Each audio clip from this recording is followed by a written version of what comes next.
From San Marcos, Texas, it's college football on ESPN+. Tonight, it's a former conference rivalry renewed as the Nicholls Colonels face off against the Texas State Bobcats. It's the Battle for the Paddle revisited, and it's coming up next.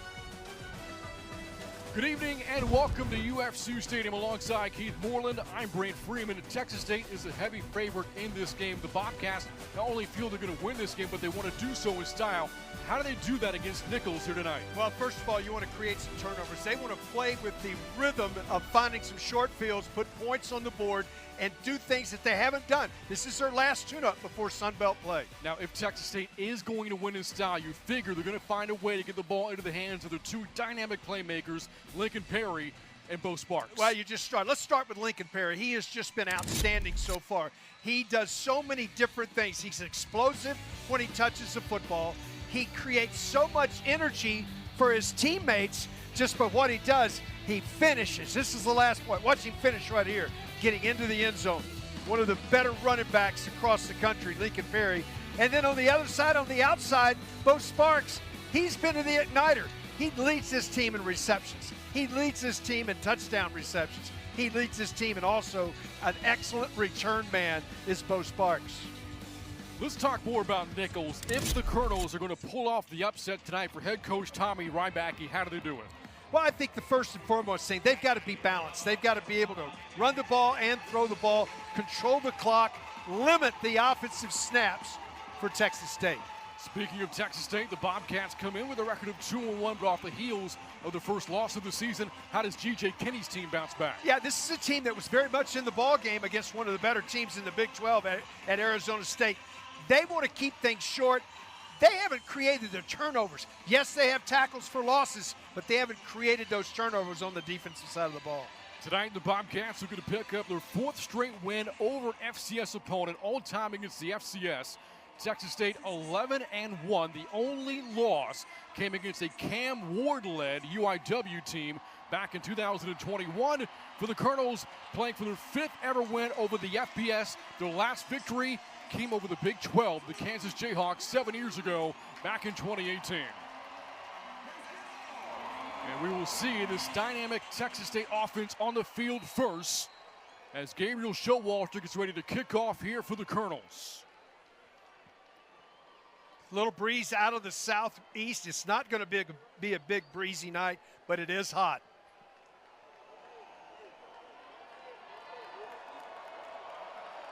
The Battle for the Paddle rivalry renewed, and we are underway here at UFC Stadium. And the kick will be taken out 5 yards deep out of the end zone by Jenkins. Jalen Jenkins breaks a tackle now to the outside. What a way to open the game for Texas State as Jenkins breaks a tackle. Down the sidelines he goes. Jalen Jenkins tripped up inside the 15-yard line. What a start for Texas State. Well, it's just an outstanding return. This is from 7 yards deep, folks. Most of the time, you take a knee here, but he takes it out, and it was a devastating block. The player that got blocked is on the ground. Right there, you can see, just leveled, then to the outside. Kicker is the only guy in defense. He breaks that tackle, and then good hustle from back down the field, takes it down inside the 20-yard line. We may have a penalty on the play as a lot of this is backed up. So this might be coming back as you look at Texas State quarterback Brad Jackson, about to see him take the field for the first time tonight. And so far, to begin his career, these the numbers to his first 3 career starts. He's been dynamic. He's been dynamic, there's no question. The thing that jumps off the page is that bottom line. He's really protected the football. Brad throwing for nearly 600, nearly 700 yards, 67% of the time. The block that spring this long return, the player that blocked was blindsided. The penalty came as a blindside block. He is down on the turf right now. So there is an injury timeout on the field as you look at a Colonels player. With that, we'll step aside. Just underway here in San Marcos between the Colonels and the Bobcats.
big kick return for the Bobcats, nullified due to this block in the back of the 10-yard line.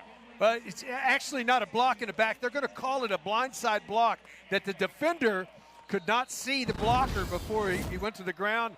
It's going to back up, take a huge return to the ground. Also an injured player on it. So, hey, we're 13 seconds into this one. We've already had some activity.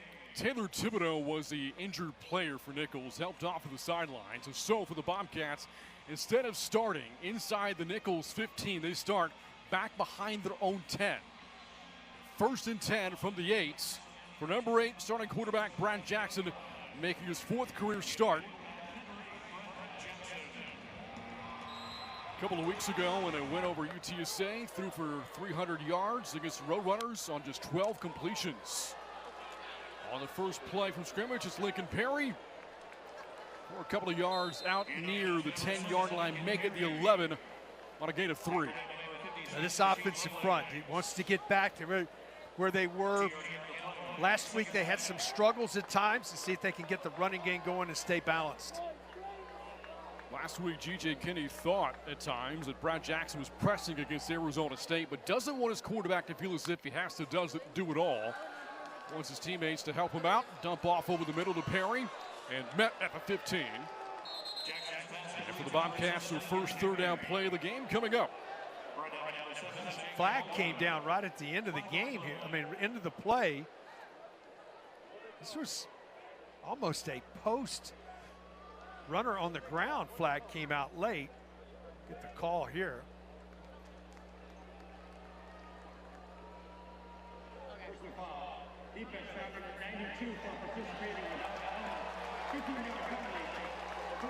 A personal foul penalty against Josh Johnson, sophomore defensive lineman from New Orleans, commits the penalty, and the Bobcats move the chains out across the 25. Well, they overcome their own penalty to start the ball game now out in breathing room. Get back into the flow of their offense. They'll mark the ball to 31. The Colonels, the 3rd least penalized team of the Southland coming into the game tonight through 3 games. A run on first down, it's Perry. Heavy dose of him to start the game for Texas State. And he's shown that he's been able to take on this workhorse load in G.J. Kinney's offense. Yes, he has. He can do it, and he's good in the receiving game, the passing game as well. Perry again looking for a hole off the left side. And Perry stops short of first down yardage. Will bring up 3rd down and 2. And Texas State wants to get into their hurry up. They will substitute here. They bring an extra tight end into the game, along with the H-back. That allows Nicholls to substitute as well. Ty Stamey's checked it at tight end for the Bobcats. Texas State tonight playing without Blake Smith. Got hurt last week in Tempe. Watch the game from home, wishing him a great recovery as Jackson cuts to the outside, and Brad Jackson takes a hit, but also takes a football across the 45 for a first down. Now you'd like to stay away from those big hits with your quarterback, but he is such a dynamic runner once he puts the balls in his hands, and he's not afraid of contact. You can see right there, he had plenty of room to slide, went ahead and lowered his shoulder and delivered the blow. Containing Brad Jackson, a problem for Nicholls when talking to the Colonel coaching staff earlier in the week. And you can see why. He is a matchup nightmare with his ability to make plays with his feet. On first down, Jackson flags in before the snap. Just has not been smooth. Remember you talked about, we opened the broadcast, sort of win a game and play a game in style. That means everything's smooth. We've already seen a lot of laundry on the field. It just has not been a crisp start for the Bobcats. This will make it 1st and 15 for Texas State.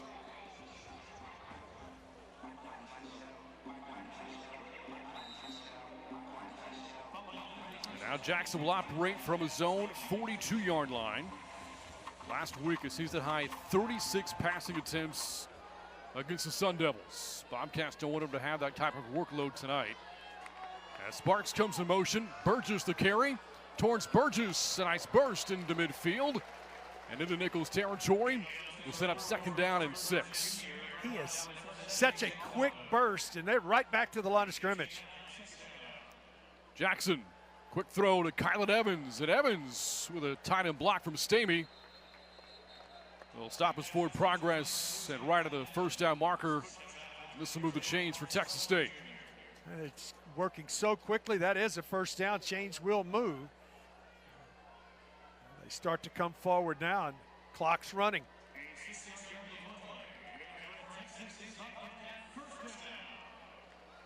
The drive for the Bobcats began back at their own 8. And before the snap, a timeout taken by Nicholls. Timeout for the Colonels with the Bobcats on the move in the opening drive of the game. Back after this from UFCU Stadium on ESPN+.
Just underway here at UFCU Stadium. Opening drive tonight for Texas State as the Colonels will call for a defensive timeout. With that, Keith, what do you see being the keys for both teams here tonight? Well, for Nicholls, they've got to stop the run.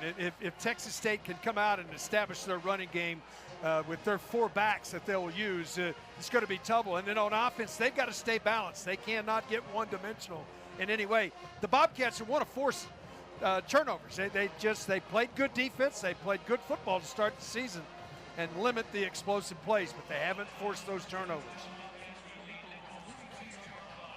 8th play of the drive coming up that began back at Texas State's own 8-yard line after a penalty wiped out a huge kickoff return to open the night from Jalen Jenkins. On 1st and 10 towards Burgess, as this has been a run-heavy drive for Texas State. So far, they've run the ball 6 times in the drive. They've only thrown it twice. Really nice run right there, and the patience. Burgess really shows you his patience, as it was just zone blocking up front, Brant. Everybody just putting a hat on a helmet, and one of the helmets came off. So new guard into the game for the Bobcats. Good reason for Texas State to keep the ball on the ground. The Colonels in their game a couple of weeks ago against West Georgia really struggled to stop the run against the Wolves, who put up more than 340 yards on the ground. And now Jackson going to the air, going for Evans. Kylan Evans has it broken up in the end zone. Good defensive play from Aiden McCowan as Jackson took a downfield shot. Well, I like that. I mean, you got 2nd and short. Why not take a shot at going down the field, and did exactly that. That was a really nice throw by Brad Jackson. It was on his hands, just couldn't secure it, put it away. He's up. That is a really nice throw right there. 3rd and short. It is Perry. And Lincoln Perry fighting towards the 30. He's got the first down. And The drive will continue for Texas State for the Bobcats, their second third down conversion on the drive.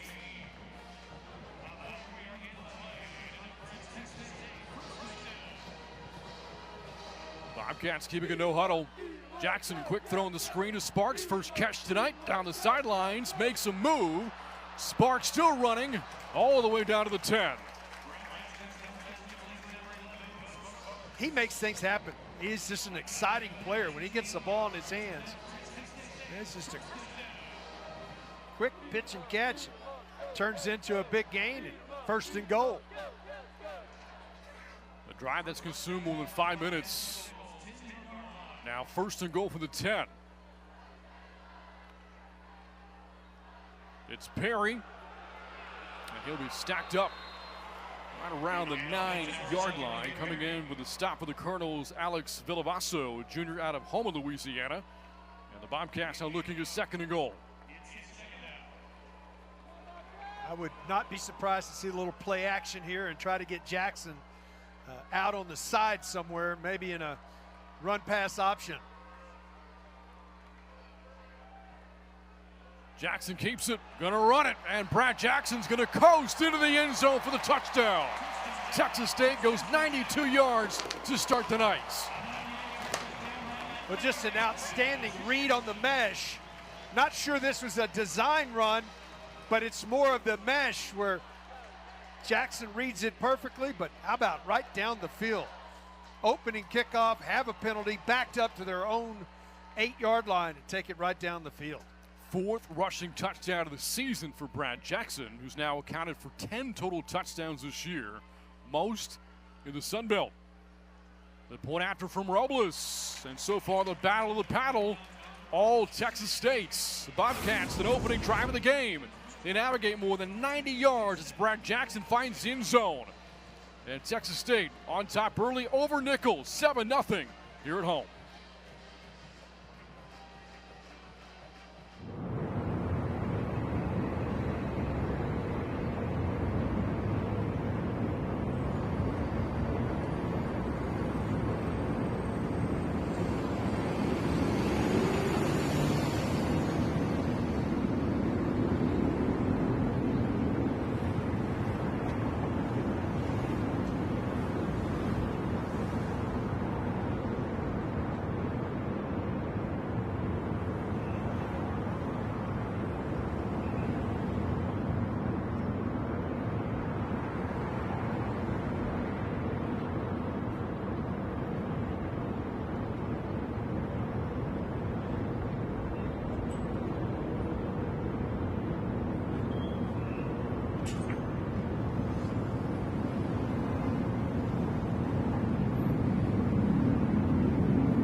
So many unique trophies in college football. This certainly one of them. The paddle, the battle for the paddle between Texas State and Nicholls, the rivalry for the trophy born in the late 90s in 1998 following devastating floods in the central Texas area.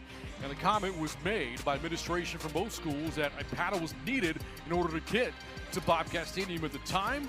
And they have played with this paddle. They did so every year when the Bobcats were still in the Southland from 98 until 2011. They have played each other since then. In 2019, a game won by Texas State, and doing so again here tonight. Bobcats have won the paddle 8 times in the rivalry. And the Colonels will start at the 25-yard line, their first offensive series of the night coming up. And that will give us a chance to look at Nicholls quarterback Deuce Hogan. Well, you look at Hogan, he's a guy that takes care of the football. He's experienced. Started his career at Iowa, Kentucky, New Mexico State. He's a grad transfer.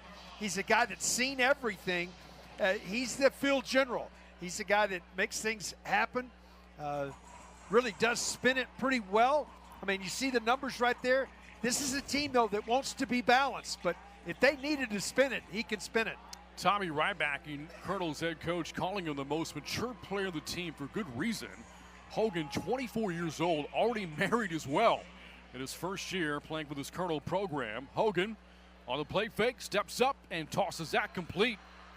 Able to locate the tight end Everett Hunter. And a good first play of the series for Nicholls is good for a first down. That's called a flood zone after the play action. Really nice job of just drifting to the outside by Hogan and found his deeper of the 2 receivers. He had 2 guys open in the flat. Hogan did struggle in his last start against West Georgia, 11 of 25 passing, only 114 yards. First run of the night for Miguel Brock Jr., one of the better playmakers on this Nicholls offense. If the Colonels are going to have success today, he has to run the ball well. Yeah, he has to run the ball, but they'll also use him in the passing game. He's their leading receiver out of the backfield. The Colonels and offensive coordinator Gabe Fertitta, they want to get him the ball in space and use him, as Keith said, in a variety of ways. On 2nd and 9, a little quick screen for Scrappy Osby. Has some blocks and takes it out to the 41. Osby tonight starting in place of Solo Lewis, a playmaker in the Colonels' passing game. Not available, he's out with injury. Yeah, and Lewis had a heck of a game in their opening win against UIW. So he's one of those guys they're going to miss tonight, no question. Somebody's going to have to step up. Nicholls has really struggled this year on 3rd downs, converting at a 27% rate, second lowest in the Southland Conference.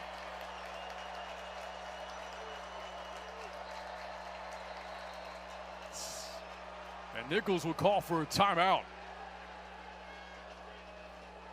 That's their 2nd timeout of the first quarter. Puts yourself behind the 8 ball. They did not like something in the alignment that time. And you can see the offensive coordinator, somebody from the offensive staff, running from the 30 on the north end of the field, down the field to call timeout. Well, Keith, you mentioned this. The Colonels back in week 0, a really impressive headline-grabbing win over UIW, beat a Cardinal team ranked in the top 5 of the FCS and limited that Cardinal offense to 6 points. And then in the second game of the season, they go to Troy, lead the Trojans going into the 4th quarter before Troy came back to win that game. But then in their 3rd game of the year, just kind of laid an egg against West Georgia. They did. Nothing went right. They had a ton of penalties. They could not get their offense going in that ball game, and very disappointed that, in his first year as a head coach, this is that real test. Go play an old rival out of the Southland Conference from years ago. Say, hey, they've stepped up a level as Texas State, but we feel like we can play right with them. Right now, the Colonels not only battling the Bobcats, battling the sellout crowd. Hogan on the option, pitches. Brock. And Brock's going to spin his way to a first down right at the sticks at the 46-yard line. Well, see, that tells you what about Brock right there.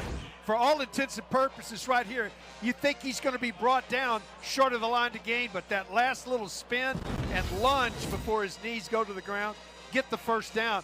And you said it earlier, they have struggled on third down. Brock, the reigning Southland Conference Freshman of the Year. In fact, the Colonels have had that honor bestowed upon one of their players 3 straight seasons. It's Brock again on the stretch play, and Brock with a nice cuts. And he gets cut down by Bobby Crosby right inside of midfield to bring up 2nd and 6. I tell you what, he is an exciting runner when you see him get a chance coming off the field, getting a little break here, but he makes things happen when the football's in his hands.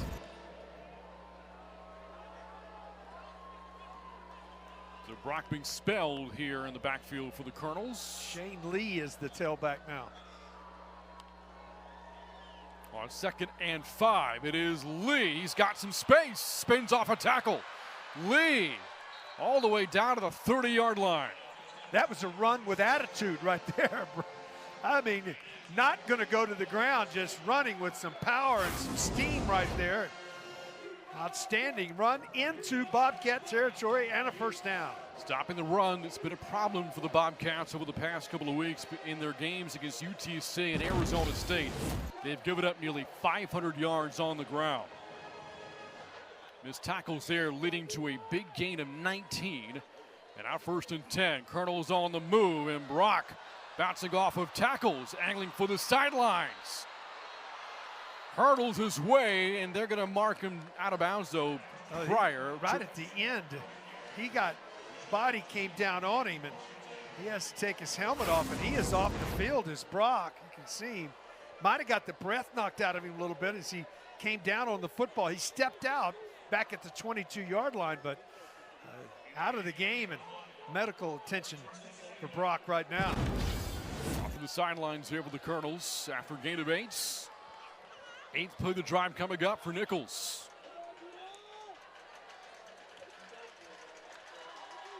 An audible here for Hogan. Real tight formation. Play clock winding down. It's Lee off that right side and stopped short of the first down. Got wrestled down to the ground out around the 21. Hogan that time really trying to get everything going. Might have been a little late trying to get that audible changed, and boy, getting very close to not getting that snap off in time. Is it 4-down territory? That would be the question. This is an excellent opening drive by Nicholls. Texas State's drive went 5.5 minutes. The Colonels working on close to 5 minutes themselves. Hogan under center. Going to keep it himself. Not quite the tush push, but enough for a Colonel's first down. He's 6'4". He gets that forward lean. You're going to have a tough time getting him to the ground. And just great push. Uses that frame and moves the chains. But it's a good response. 9 plays, 56 yards, and almost 5 minutes, as you mentioned, on this drive. Now the Colonels inside the red zone. But they've had some issues this year. Just 1 touchdown scored in the red zone in 6 trips into the opponent 20. Under 4 to go in the first quarter. Hogan swings out to Lee. On the sidelines he goes and pushed out at around the 15-yard line by Khalil Alexander. And it's 2nd down coming up for Nicholls. Shane Lee is going to punish him. He gets the ball out. You can see him right here.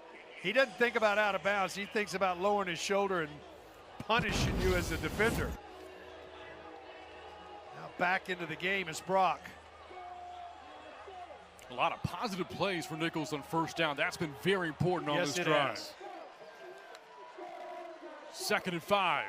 And the snap gets away from Hogan and just jumps on it. Joseph Bradford, the center, unable to connect there with Hogan, and Nicholls now faced with 3rd and long. Yeah, it was off to his left. Was not a good snap. Smart to get on top of the ball. Now instead of being 2nd and short, you're in 3rd and long in the red zone. Everything gets squeezed right here. Protect the football. Make sure you come away with points if you're Nicholls. Colonels have converted on 3rd down twice in the drive. This is the longest they've had to go. Empty backfield for Hogan. Pressure coming. Out of the pocket, Hogan on the run, going to cut his losses and go out near the 15.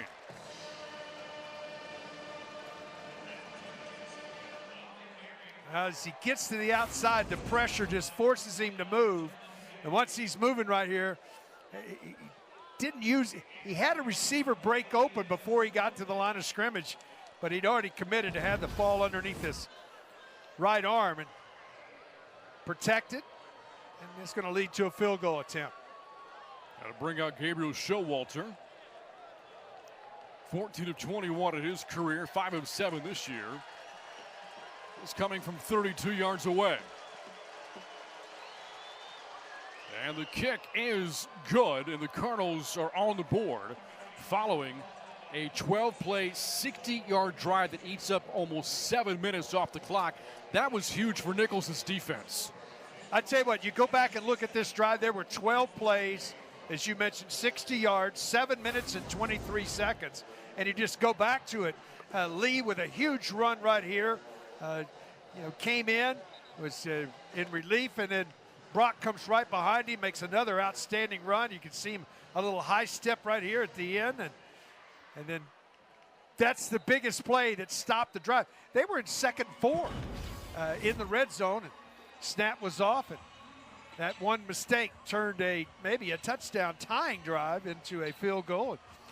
Both teams with the possession, Brant, so far, 142 yards in the game of total offense in the first quarter. And about to see that man back on the field here, Brad Jackson, the general for this Texas State offense.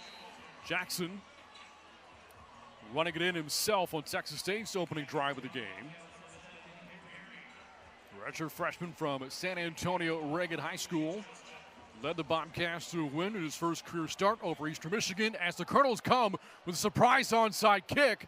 But the ball didn't travel 10 yards. That's got to be a penalty here. Now, the offensive player was knocked into the football. It's a great play.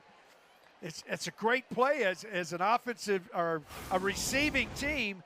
If you knock the defender into the opponent, even though it hasn't gone 10 yards, the ball's already been touched, so it can't be converted. But that's what the discussion is, because a Bobcat, we'll try to see what number it was, did a great job of just knocking the Colonel's player.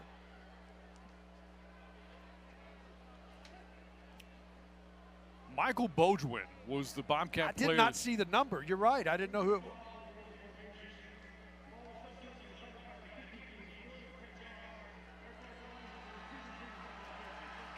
And there's the explanation from head official Marshall Lewis.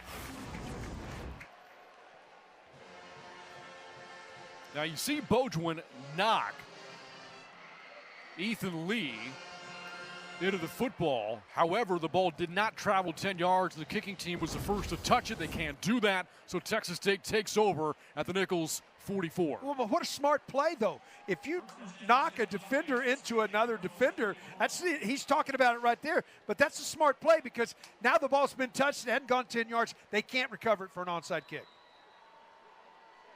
So after starting their first drive behind their own 10, they start their second in Colonel territory. Jackson steps up, got Sparks running free down the sidelines. How does Bo Sparks get that wide open? Well, great route combat. That was an out and up out of the slot with the outside receiver going deep. You can see the outside receiver, and he just falls in right behind him on the out and up from the slot. Great pass from Jackson. 8 of 28 to the ground. The Bobcats go. Bounce to the outside.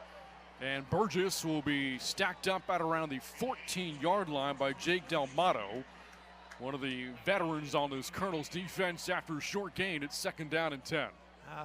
Helmet came off, and once the helmet comes off, you got to get a new one. Actually will give Burgess a couple of yards there, so make it 2nd down and 8 as we wind to the final minute of the first quarter.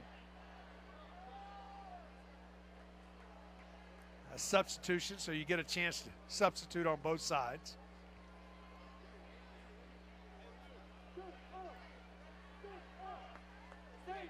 Here's Sparks in motion on 2nd down.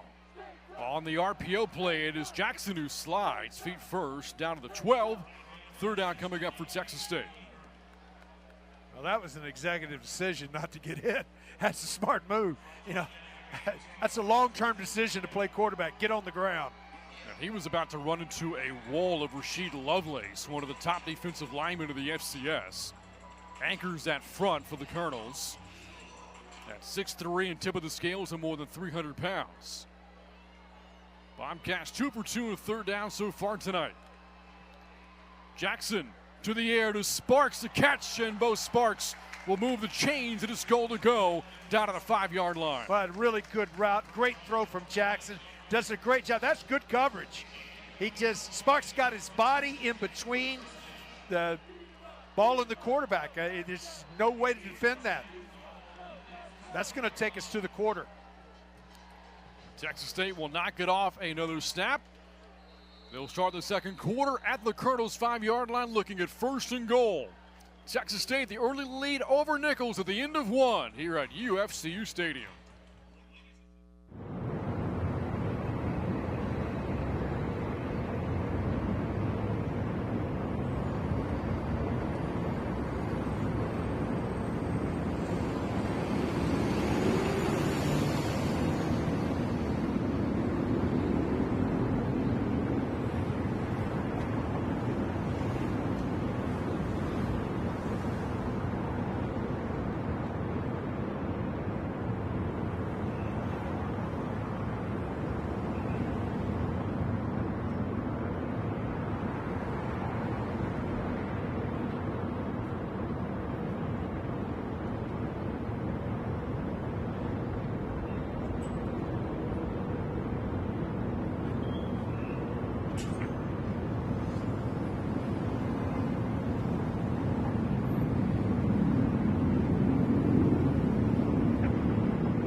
Start of the second quarter, 7-3, Texas State. How did we get here? Well, early in the game, an outstanding opening drive.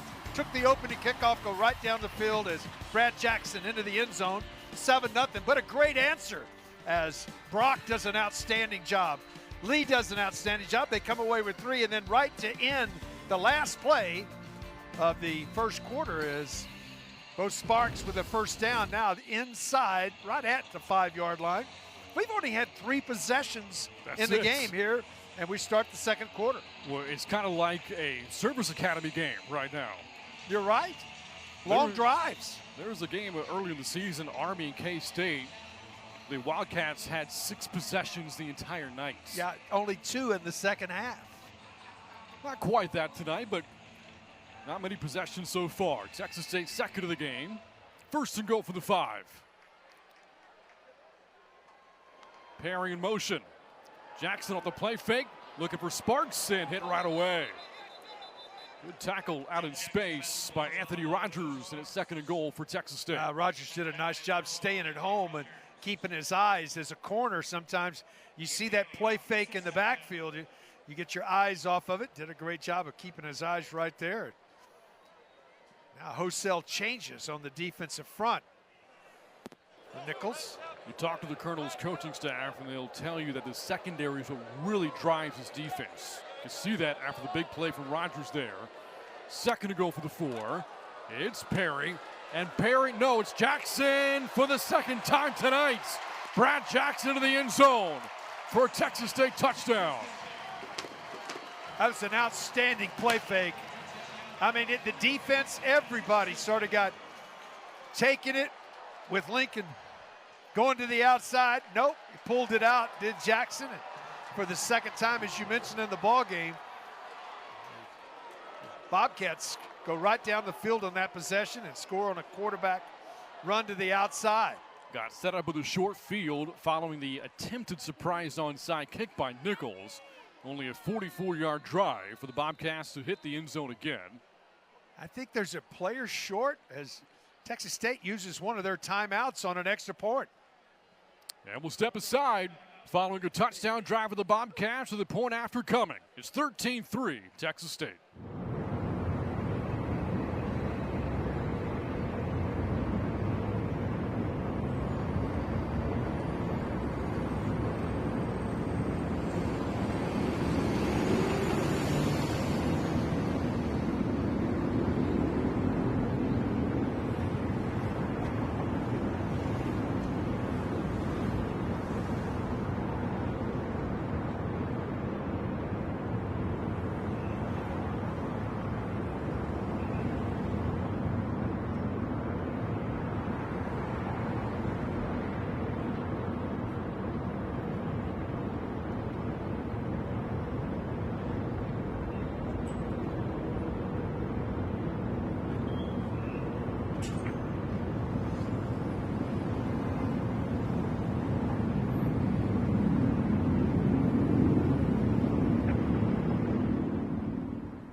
Brad Jackson engineering another scoring drive for Texas State, and each of the drives have ended with Brad Jackson running into the end zone himself. Yeah, and both of them really good, outstanding play fakes. You hate to see your quarterback take a bunch of hits, but he's so valuable with his feet. Once he puts it down in the read option, he is such a threat that you got to use him.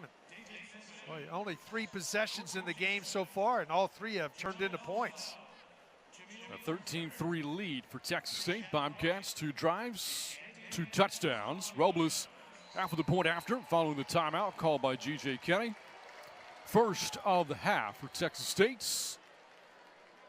Bobcat team looking to take a 3-1 record into the bye week and into the start of Sun Belt Conference play.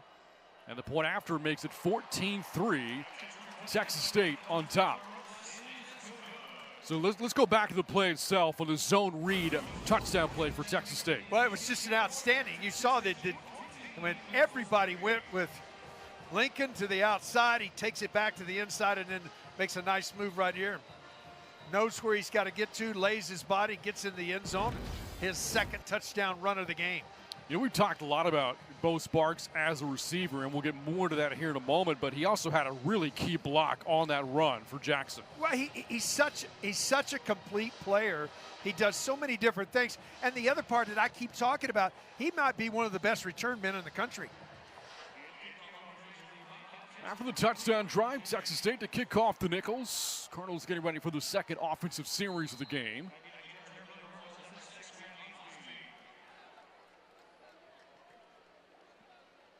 And the kick coming from Michael James. Into the end zone for a touchback. We mentioned Bo Sparks, and he is fast becoming not only one of the top weapons on this team, one of the top weapons in the entire Sun Belt Conference. Well, there's no question. I mean, you look at it, 5 touchdown passes already, more than 300 yards in the first 3 ball games, 22 receptions. He's added a couple in this one already as well. So he is a guy you got to know where he is. He lines up in different spots, and he just creates a matchup nightmare for most defenses.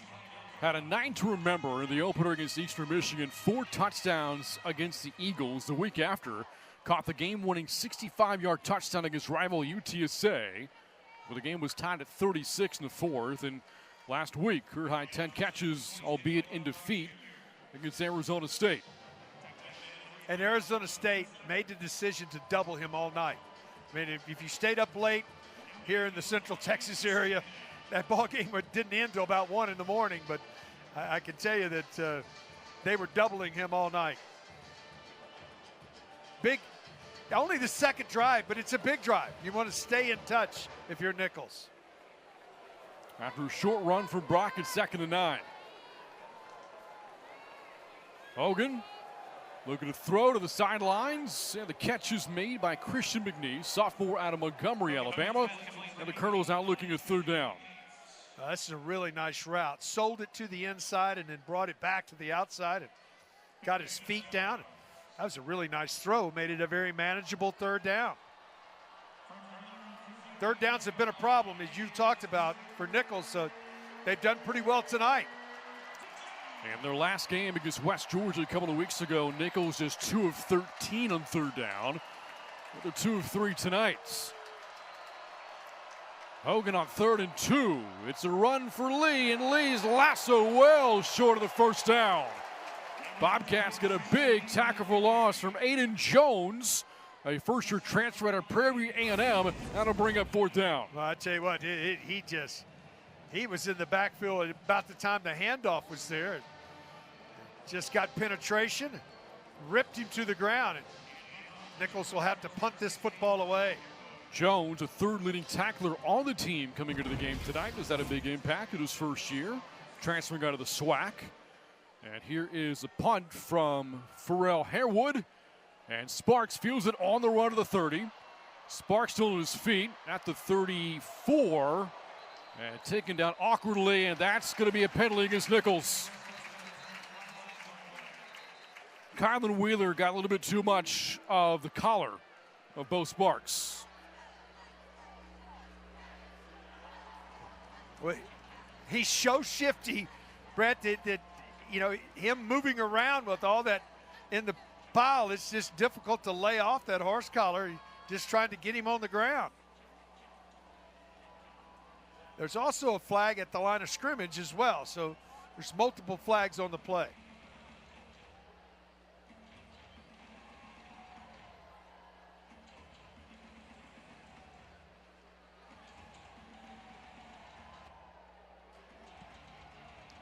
So our head official, Marshall Lewis, this is Sunbelt crew talking things over right now, trying to sort out the 2 flags.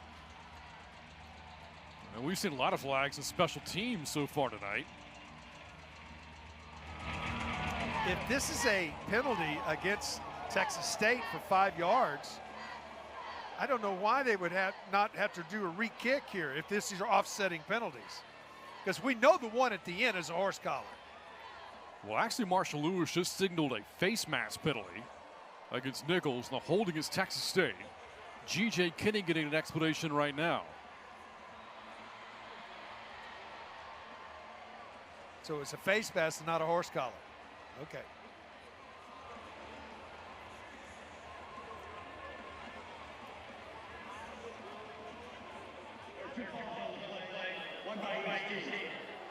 Personal foul, face mask, kicking team.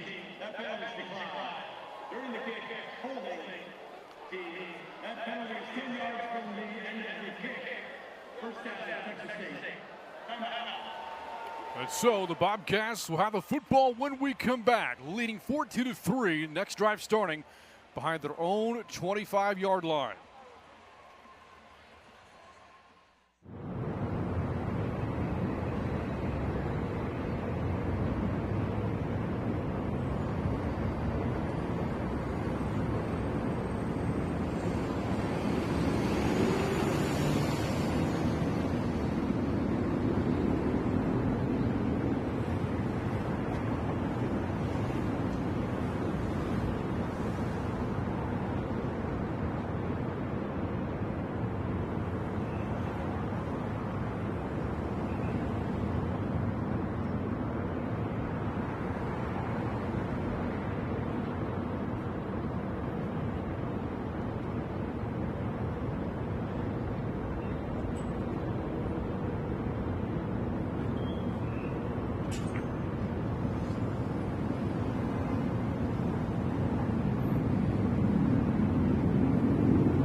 You can't miss him.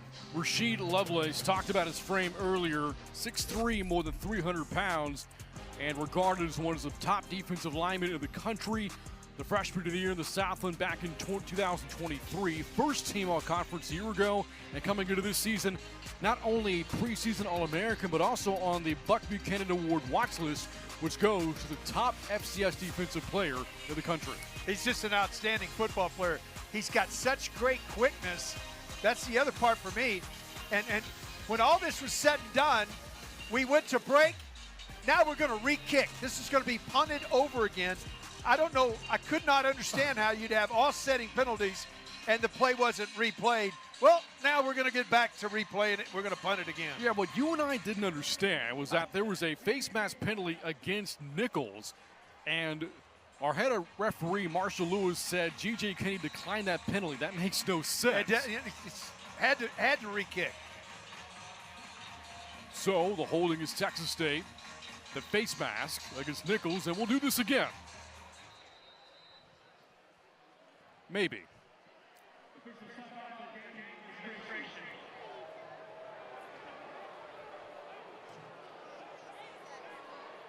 Even though you replay it, you don't have to reset the clock. They're going to reset the play clock. Here we go. So Pharrell Harewood will try this again. And gets the punt away. Sparks retreats and lets it go. And it takes a Colonel roll all the way down inside the 10 and picked up by Nicholls around the 9-yard line. Well, the last time I checked, that's a 66-yard punt. My math's that good. It's not very good, but that's a heck of a punt. Well done by the senior out of Congerstone, England. Played his prep football at the NFL Academy overseas and has pinned the Bobcats back inside the 10 down to the 8s.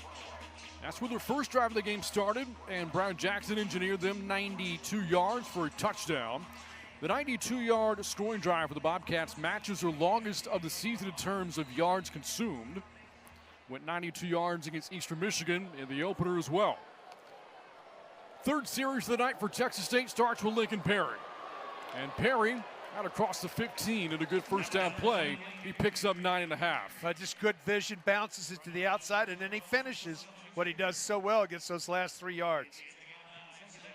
G.J. Kinney told us he wanted his team to run the football effectively tonight. And that is the 14th run of the game compared to 7 passing attempts. Oh, and also, Keith, he wants his offense to put up 50. Yeah, he wants to score, and he wants to go quickly, and here they are right back to the line of scrimmage. First down, Jackson, well protected, taking a downfield shot for Sparks over the shoulder, and can't quite reel it in. Coverage from Anthony Rogers, and the ball just overthrown. Well, Jackson has been so good most of the season of being on time. This ball to the outside. Sparks was looking to the inside, thinking he'd already beat the receiver. But that throw just couldn't come up with it. Couldn't find it once he's in the air. Got roughing again. 15-yard penalty against Nicholls. And the Colonels, their second 15-yard penalty of the game. I don't think it was late. I think it was to the head of Jackson from the defender trying to knock him down.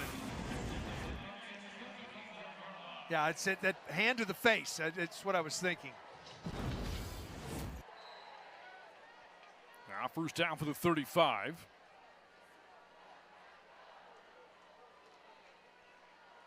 And it's Perry. And down around the 41-yard line. It'll bring up second down and 6 for Texas State as Jackson keeps the offense in the no huddle. Been a very balanced offense this year for the Bobcats. They're averaging 228 yards through the air, 226 on the ground. But a little more run heavy in terms of play selection tonight. 2nd and 6. Another run, another Perry carry. And it'll still set up 3rd down and short for Texas State.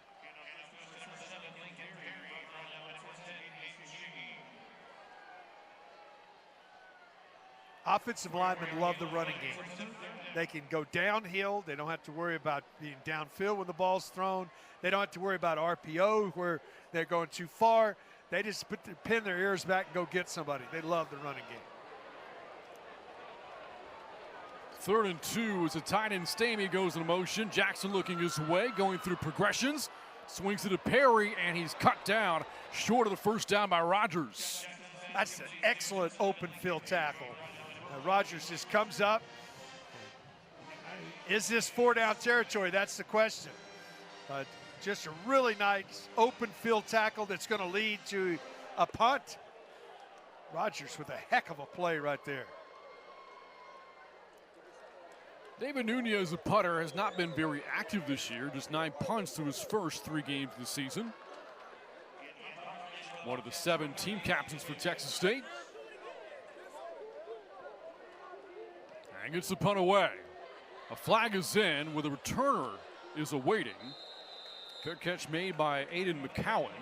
Is there too many men on the field where this came from at the very, very back of the play? Did Nicholls have too many men on the field? There's actually Kuros Johnson, the returner there for Nicholls.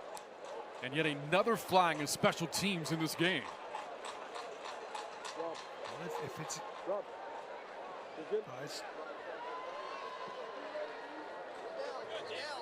Texas State had too many men on the field.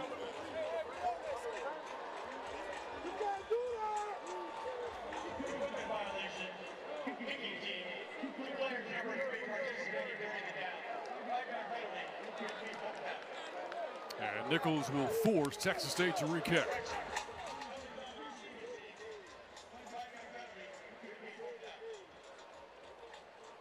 If it's a 5-yard penalty, it's an automatic first down. It's all right. There was some confusion. Again. There was 12 men on the field for Nicholls. That led to an automatic first down for too many men on the field with this. And so it's going to turn into a first down for the Bobcats. We can't hear the refs right now, but they're having some confusion. Yeah, there's been a lot of confusion in terms of administration of the penalties tonight. Because the signal was there were 2 penalties against the kicking team, but this was against Nicholls for too many men on the field. Therefore, automatic, or not an automatic, but a first down, as it was 4th and 2. So here we go, 1st and 10. Jackson back to throw, taking a downfield shot for Sparks, and Sparks can't reel it in. Rogers again on coverage. And again, Sparks a target. So far, Jackson has thrown the ball in this game 9 times. He's targeted Sparks in 5 of them. Oh, this is a good route. Sparks just ran out of juice, just couldn't quite get there. Jackson had him open to the inside. Just a fingernail too long. Couldn't come up with it. We talked to G.J. Kinney about the start of the year for both Sparks, noting what a smart football player he is, and he's just such a great fit in this system. Definitely proving that this year. On 2nd and 10, Jackson looking, throwing, Evans the catch, on the run, turns on the Jets. Kylan Evans inside the 10, all the way down to the 6-yard line. Yes, really nice route by Evans. Came down in behind the linebackers on a drag, and Jackson hit him in stride right here. Great blocking up front. Right there, just splits the secondary at this point. Brought down just outside the 5-yard line. Good for his longest catch of the season. Mass substitutions here for the Cardinals as the Bobcats operate on 1st and goal from the 7. They're 2 for 2 in the red zone tonight. It is Burgess bouncing to the outside, and Burgess to the end zone for the touchdown.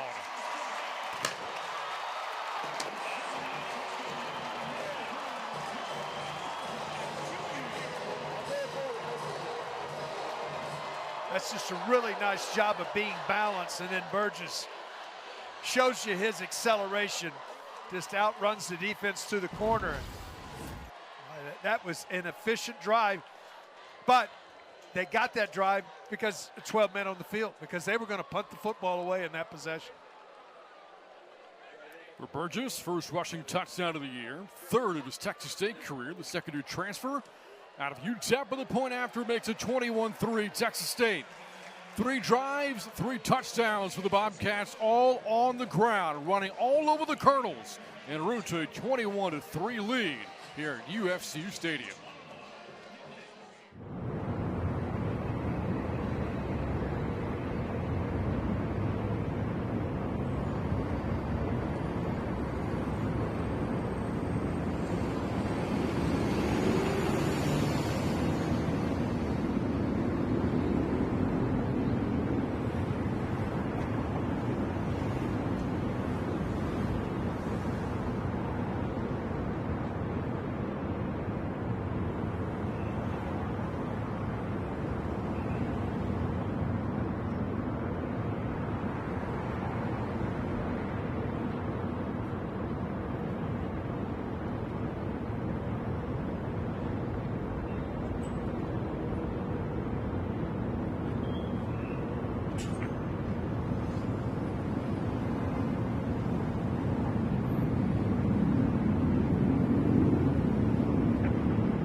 For Texas State, another scoring drive, another one consuming 92 yards as they find the end zone for the third time tonight. Yeah, did a really nice job of it. Getting in behind the secondary, get the explosive play to get them down there, and then, boy, it just does a nice job getting to the outside and shows you that explosiveness. And great crowd here tonight, getting to see the Bobcats off to 3 possessions, 3 touchdowns to start the game. A sellout crowd on hand as a part of Family Weekend here at UFCU Stadium. Texas State's second home game of the year. Won't be home again for about 3 weeks, so by next week on the road to open Sunbelt play the week after. And in Jonesboro against Arkansas State, a kick out of the back of the end zone, and the Colonels will have the football down 21-3, looking at first down for their own 25. But they were very balanced at run and pass in that first possession, and it turned into 3 points. They got to get back to that and control some clock here and let their defense gather some breath, because they've been on the field a bunch here over the last 8 minutes of this ball game. So far, the Colonels have been held to a total of 66 yards of offense. The Bobcats in nearly 200.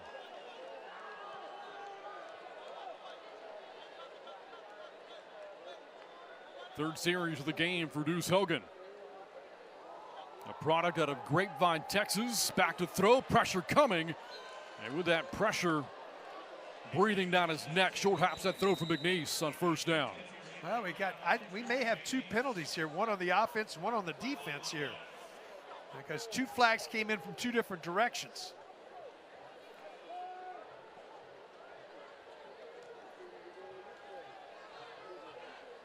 Well, the crew has been reaching into the back pockets for the yellow flags all night.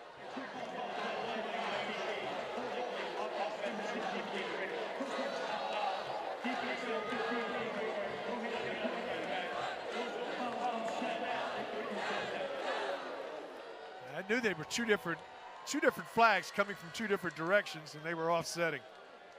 A look at Texas State defensive coordinator Dexter McCoy, second season as a DC for the Bobcats. Spent 9 years in pro football as a player, 3 of those in the NFL. Time with the Chargers and the 49ers.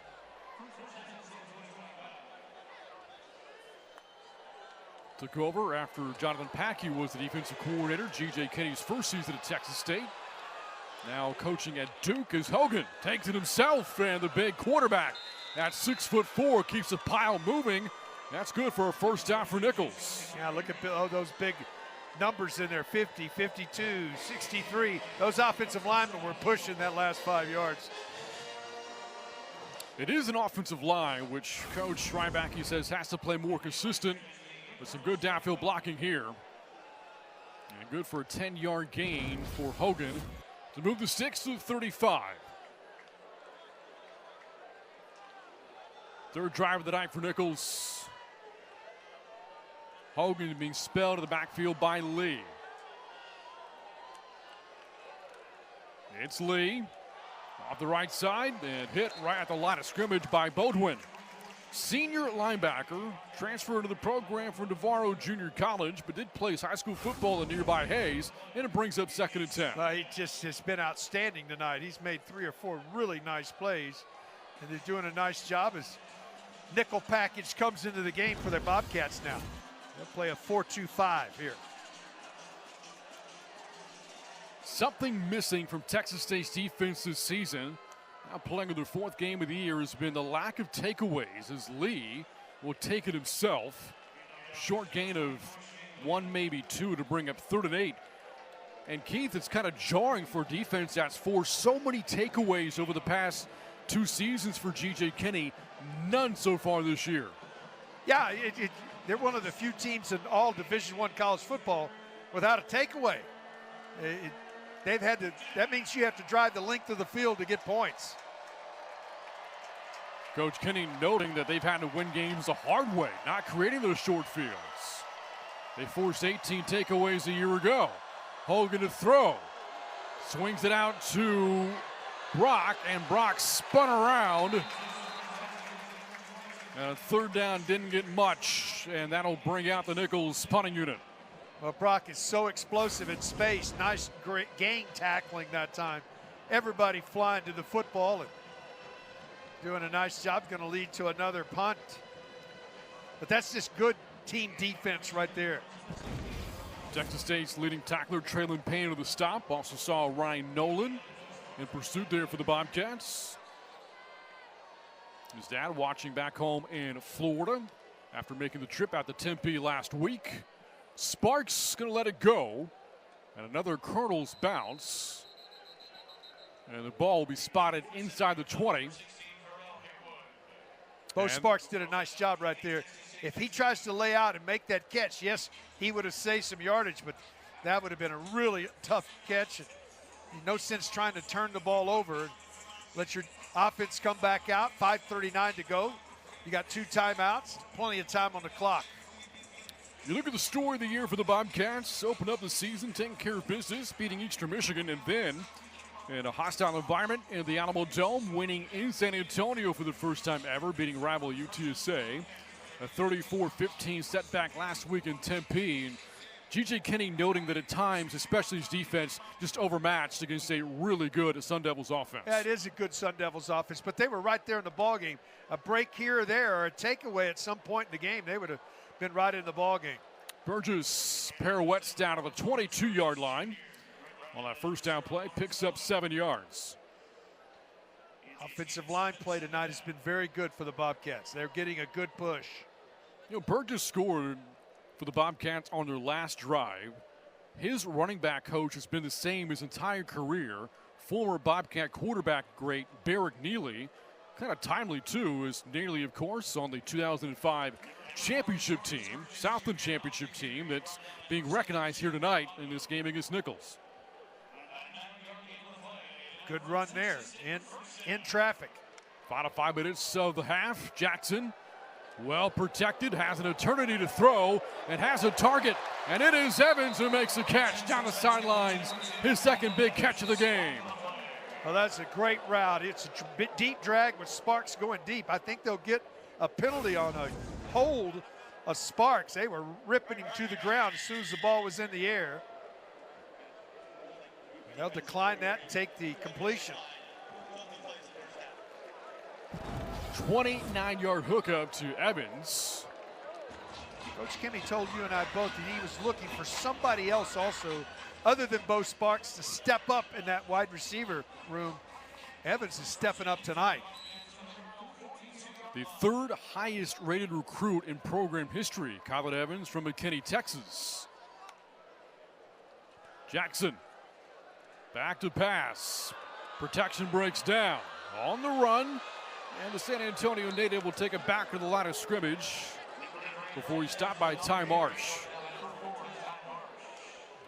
How about that closing speed from Ty Marsh? He really did do a great job of closing the door there. Hold Jackson to no gain. We talked with Coach Kenny about the goals for Texas State tonight. Run the ball, yes, score 50, you get takeaways, but more importantly, the most important thing, keep Brad Jackson healthy. Yep. On 2nd and 10. RPO play for the Bobcats, and the run is stacked up at the 35. Good for about 7 yards, and Burgess now slowly get up.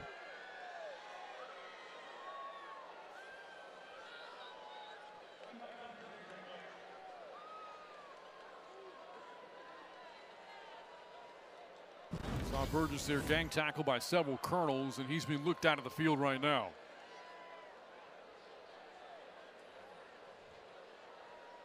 Helmet off.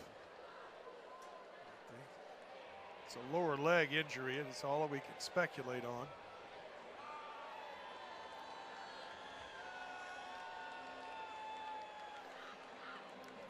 Bobcats have dealt with some injuries already at the start of the year. You see in that huddle there, Chris Dawn Jr., one of them. He's been a game-time decision each of the past 2 weeks. Not playing tonight for the Bobcats. One of their top receiving threats not available. Referenced Blake Smith earlier, the tight end for Texas State. Second-year transfer out of Oklahoma. He's not available after taking a hard hit last week against the Sun Devils. Greg Burrell Part of that running back room for the Bobcats has been banged up, and now Burgess will be helped off to the sidelines. How about right out there with him is out of the running back room. Lincoln Perry, those guys, they all know they're going to get snaps. They all know they're going to be a part of it. Teammates helping teammates. This does not look good. And with that, Lincoln Perry back into the game in the backfield for Texas State, looking at 3rd down and 3. Another long drive for the Bobcats. 6th play of the drive coming up. It started back at their own 15. Sparks in motion on 3rd and 3. It's Perry off the left side. Rogers a hit, but Perry muscles ahead for the first down to the Colonels' 30-yard line. Just has that ability to fall forward. And Perry, not a big man, but strong. On 1st and 10, quick screen to Kylan Evans. And able to take Marsh with him down to the Colonels' 22-yard line at a gain of 8. Kylan Evans nearing 100 yards receiving in the first half, up to 90 on the night. 2nd and 2. Jackson gives to Perry again. And into a mess of white and maroon shirts. 3rd down and short coming up for Texas State. They'll go quickly, and this is going to be a quick run.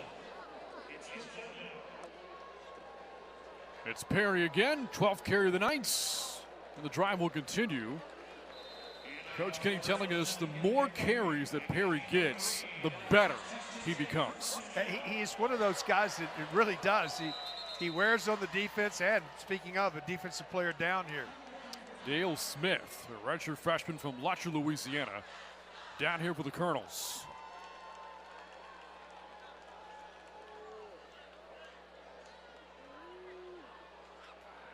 This after Perry converting on 3rd down, and getting off the field has been such a problem for Nicholls over the past 2 games, both losses to Troy and West Georgia, allowing teams to convert on 64% of the time on 3rd down over the past 2 games. And Coach Ryback, the issue he's telling us wasn't 3rd down, it was not winning 1st and 2nd down. Well, 3rd down, teams that are great efficiency, have great efficiency on 3rd down, win 1st down and 2nd down. When you're struggling on 1st and 2nd down, you're at 27% or as they are offensively coming into this game, because they were struggling early in downs. And defensively, their struggles on 3rd down is because the opponents have got 3rd and 1, 3rd and 2. You're not going to stop that very often. See a lot of Colonel fans in attendance, and Keith and I were talking before the game. That's not a short drop to Louisiana. It is not. St. Mark's, Texas. I think you drive and you drive it. Hey, you drive some more. Yeah. Thibodeau out in Bayou Lafourche. Of course, the state of Louisiana, they don't have counties that have bayous. It's a gorgeous place. I've been there, worked there, coached there. I have not gone fishing in that area. I've always wanted to do that. It's where the Mann family holds their annual passing academy. Absolutely. Been up for 20 years running now at Gidger Stadium in Thibodeau. After Smith helped off, the drive continues for Texas State. 10th play of the drive coming up for the Bobcats. In the red zone, Jackson going back to work, steps up, fires for Evans for the end zone, and overshot him in the deep corner, defended by Lawrence Sullivan. And it's 2nd and 10. Well, I like where Jackson threw this football, Brent. You got a receiver. He's a tall receiver. Throw it to a spot where he is the only guy that's got a shot at it. So you see right here, he's got a big receiver at the back end. Throw it to the back pylon. If he can make that one-handed or catch and get that foot down, that's the only guy that should have a shot at it. Here's motion from Evans. Perry on the Wildcat snap. Takes it inside the 10. And spilled over just short of the first down. You can take your time here. There is a 2-minute timeout, but they're going to go quickly. Gain of 9, 3rd and 1. It's Perry, bouncing to his left, turns a corner, and Lincoln Perry to the end zone for the touchdown. 3rd of the season, and the route is on for Texas State.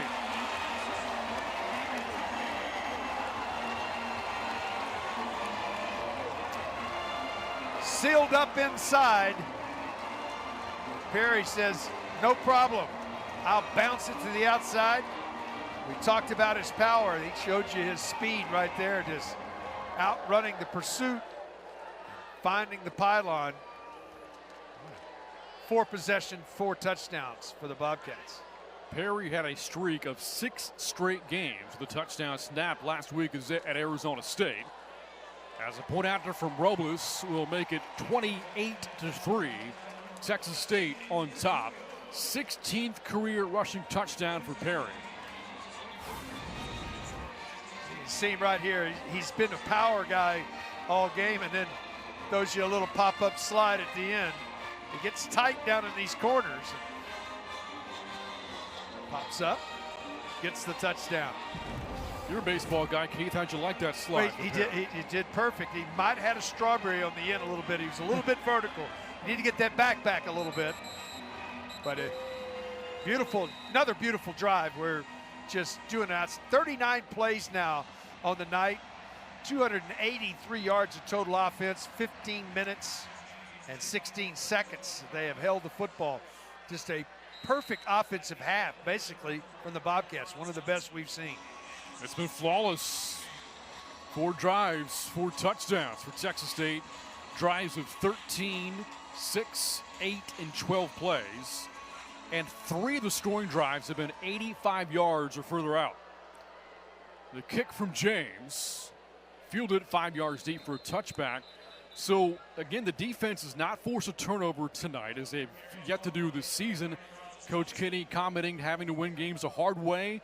The offense is still doing it the hard way tonight. Yeah, they're really good, and they're very balanced. I mean, they've been able to run it and throw it. You talked about in one of the drives, boy, it's been all on the ground.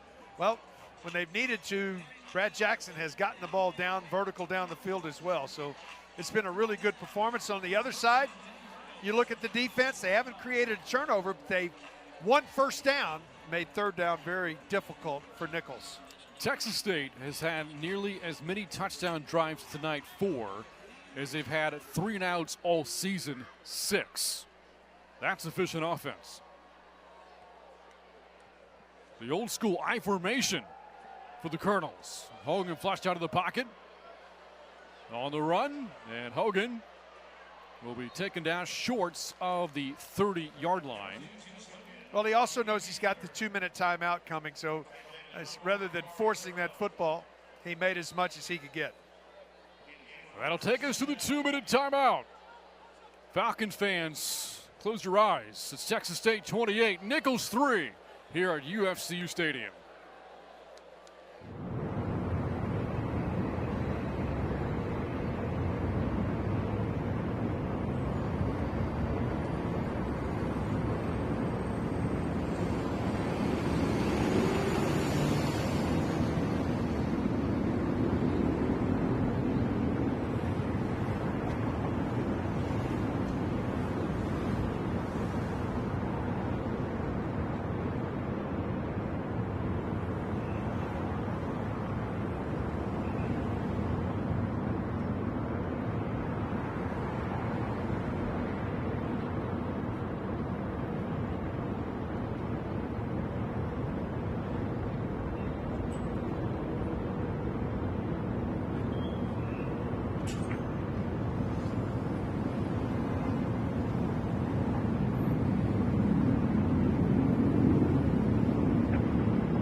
Coming up on halftime here at UFC Stadium, 2 minutes until the end of the second quarter, and coming up at the break, we'll go through the weekly award winners in the Sun Belt Conference.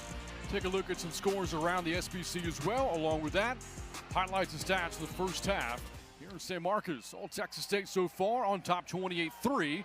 Here's Brock on his best run of the night. Out across the 40-yard line. How to move the chains for Nicholls. Really nice design play. You got two backs in the backfield. They go with a little kick-out block on a trap on the outside. Get Brock into, almost into Texas State territory. Like you said, their best run of the night. So far, Miguel Brock up to 35 yards and 6 carries. Was second in the FCS a year ago in all-purpose yards. Part of the offense a season ago in Tim Rebo's final year as head coach of the Colonels. Hogan, with that pocket collapsing, throws that into the turf.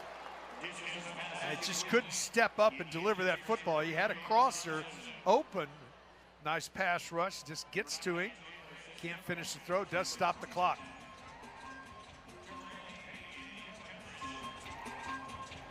Nicholls will get the football to start the second half as well. They'll get the ball to start the second half.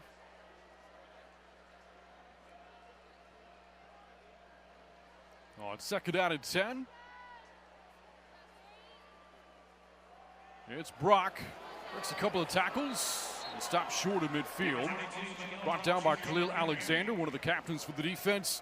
Third down for Nicholls. Third down and 6 coming up on this next play. And I'd like to save that timeout if they get themselves in position. But they got to get a first down here on third down to continue this drive. Not much success in the passing game so far for the Colonels. 29 yards passing so far tonight.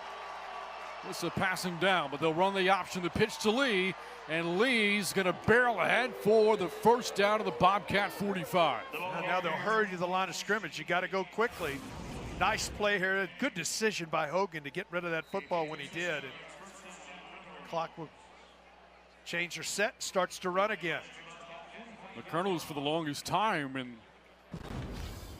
the late 90s. Great triple option club. Yeah, late 90s into the mid and early and mid 2000s. Yes, triple option. As we were in that 05 year when these two programs were co-Southland champions. Timeout taken by G.J. Kinney, Texas State's second of the half. This is the best drive, Brant, since the first drive of the ball game for Nicholls. And they get a chance to recover, still have a timeout, 54 seconds to go. And it's one of those things when you think about doubling up, you'd love to get points here because they're going to get the ball, as we mentioned, to start the second half. Dexter McCoy's defense so far, so the Colonels are just at 3 points tonight, limiting Nicholls to less than 5 yards of play. You talked about the golden paddle and these two teams. I mean, these two teams that are on the field right now really don't understand the history, but a lot of us that are from this area and spend our time here understand the history of these two teams, and it's been very close over the history of these two teams. Within a game, I believe, of each other. Bobcats lead the all-time series, 16-15 over Nicholls. That paddle has changed hands a few times over the years between Thibodeau and San Marcos. Out of the timeout, Hogan working with an empty backfield on first down. Brock in motion. Hogan feeling the heat. Out of the pocket. Flag is in, and Hogan throws it away. This is going to be a hold of a face mask, I believe, out by an offensive lineman. Let's see what the call is here. Texas State defensive lineman J.P. Teeter had his helmet ripped off. He did.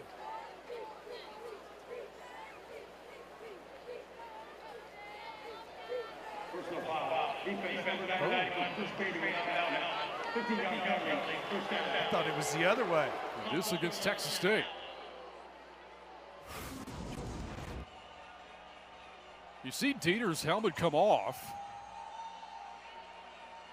but there was some finger pointing by the offensive lineman he was battling with. Perhaps Dieter himself got some of the face mask, and that's the penalty. against Texas State. That'll give Nicholls a first down to the 30-yard line.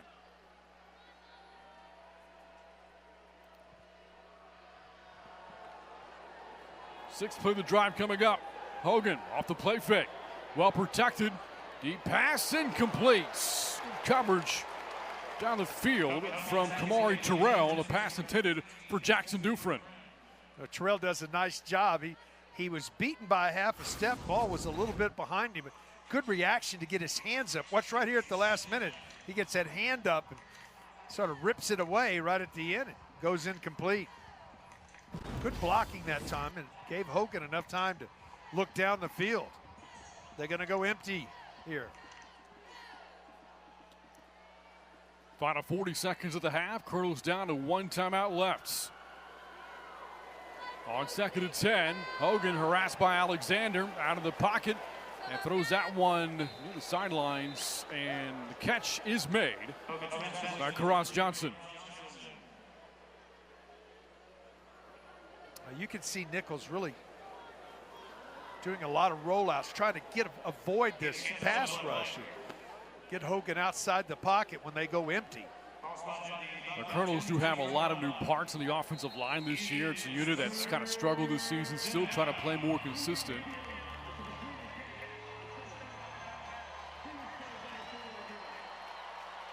They're going to review this to see if this is a completed pass.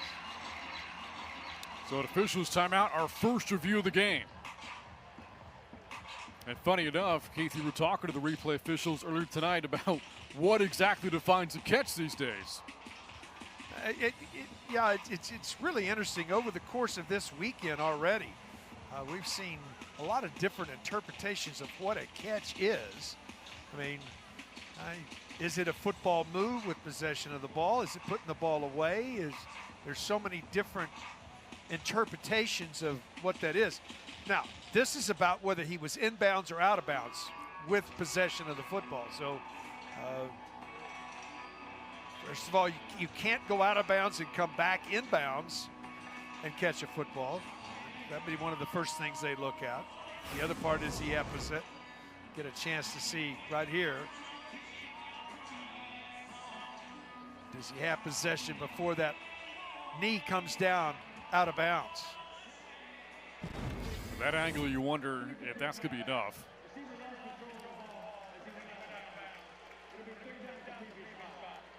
They call it an incomplete pass. Yeah, so there was enough to overturn it.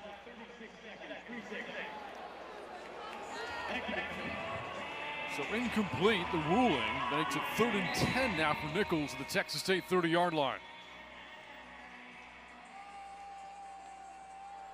A lot of empty in this drive so far. Texas State is really had been all over Hogan on this drive. Now they keep it back in the backfield here. Colonels 3 for 6 and 3rd down tonight. Here comes the rush. Swing pass to Brock. Hit right away. Breaks out of a tackle. Breaks out of a second. But that initial contact really kept Brock from being able to turn that into something for Nicholls. And now it's 4th and 10. It is 4th down. You bring the field goal unit out. This would be. Is there a late flag that came in here?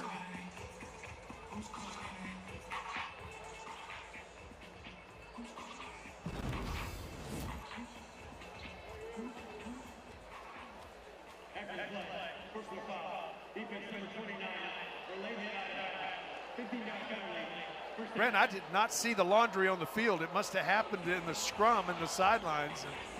And that personal foul makes it an automatic 1st down. Still 29 seconds to go here in the half. Just gives you extra possession here because they were going to have to do something with the football.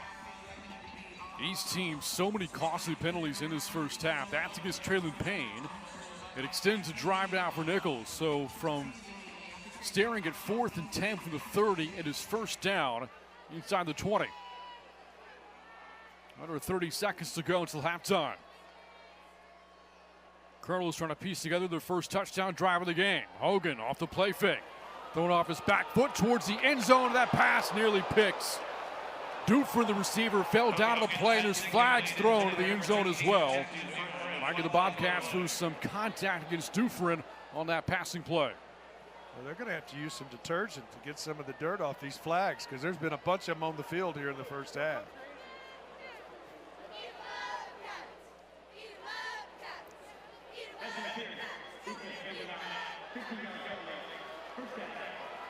Jaden Rios called for the pass interference, and now the Colonels have it inside the 10. This ball's down to the 3. Boy, that contact when the ball was in the air. The deepest the Colonels have been tonight. First and goal. Ball spotted at the 3. Blitz coming. Hogan steps up, looking to run, and Hogan drops by Nolan. Good open field tackle, saves a touchdown, and the clock is winding down to the final 10 seconds. Lost about 3 or 4 seconds there before they got the timeout called. I'll say the timeout came with 12 seconds to go. Well, So if you're the Colonels here, Keith, you could probably take a couple of shots, but you cannot be tackled in play. no, you got to get this ball out of the hand. This is what try to formation. So many times offensive coordinators in these scenarios will formation to get a guy one-on-one where they know they're going to get one-on-one coverage, and that's where they go with some type of quick pass, either try to go back shoulder, quick out, quick slant, just making sure they get single coverage. And if you're Hogan, you got to take the snap, get the ball out of your hand, understanding that you want a couple opportunities to try to score 6 instead of settling for 3. And you see Deuce Hogan there talking to his head coach, Tommy Rybacke. Hogan, coming from a football family, his dad, Chris, a tremendous high school football coach at Grapevine Faith High School, where Deuce played for his dad here in the state of Texas.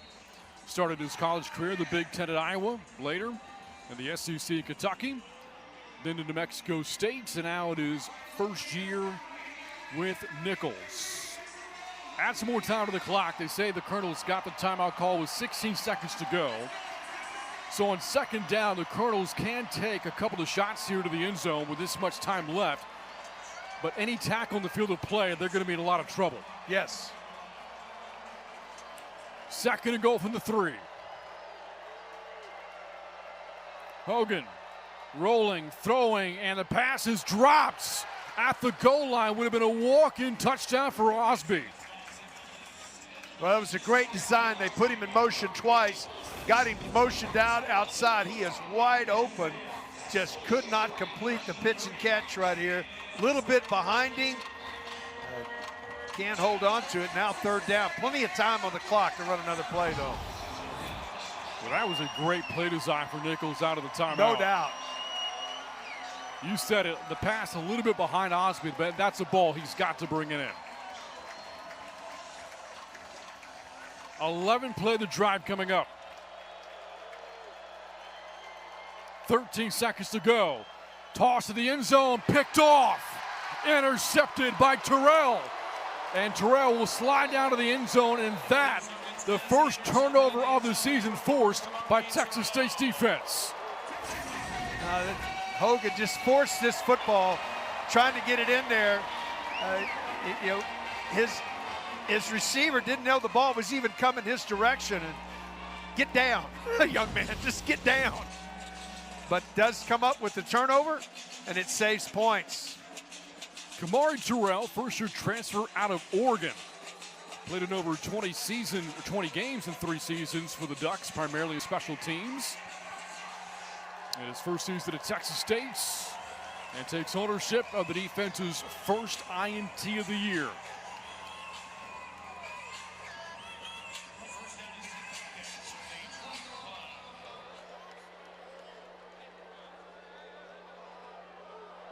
The offense takes over from the 20. And Jackson going to simply hand it off. And that play on the run from Jenkins will end the first half. The battle for the paddle, all maroon and gold. Texas State behind a dominant offensive showing. 4 drives, 4 touchdowns, coupled with the defense holding the Colonels out of the end zone. They've built a 25-point lead heading into the halftime break. Texas State on top in this rivalry renewed. On top of the Colonels, 28-3 at halftime from UFCU Stadium.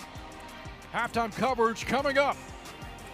You're watching college football on ESPN Plus with the Bobcats on top. Big in the break over the Colonels here in San Marcos.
At the half, all Texas State on top of the Colonels, 28-3 as we get you ready for the start of the second half from UFCU Stadium. A lot of halftime coverage coming up. In just a bit, we'll talk a lot about the Sun Belt Conference, but for now, I want to remind you that you can get all of ESPN college football in one place with the all-new ESPN app. Unlock with the ESPN Unlimited plan or log in with your TV provider. Score again at the half. Texas State 28, Nicholls 3. More halftime coverage coming up here in San Marcos.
A dominant first half for Texas State, offensively and defensively, on top of Nicholls. 28-3 as the Bobcats play for the third win of the season going into the bye week next week before the start of Sun Belt Conference play. Speaking of the Sun Belt, now looking at the weekly honorees, and we start with the Offensive Player of the Week.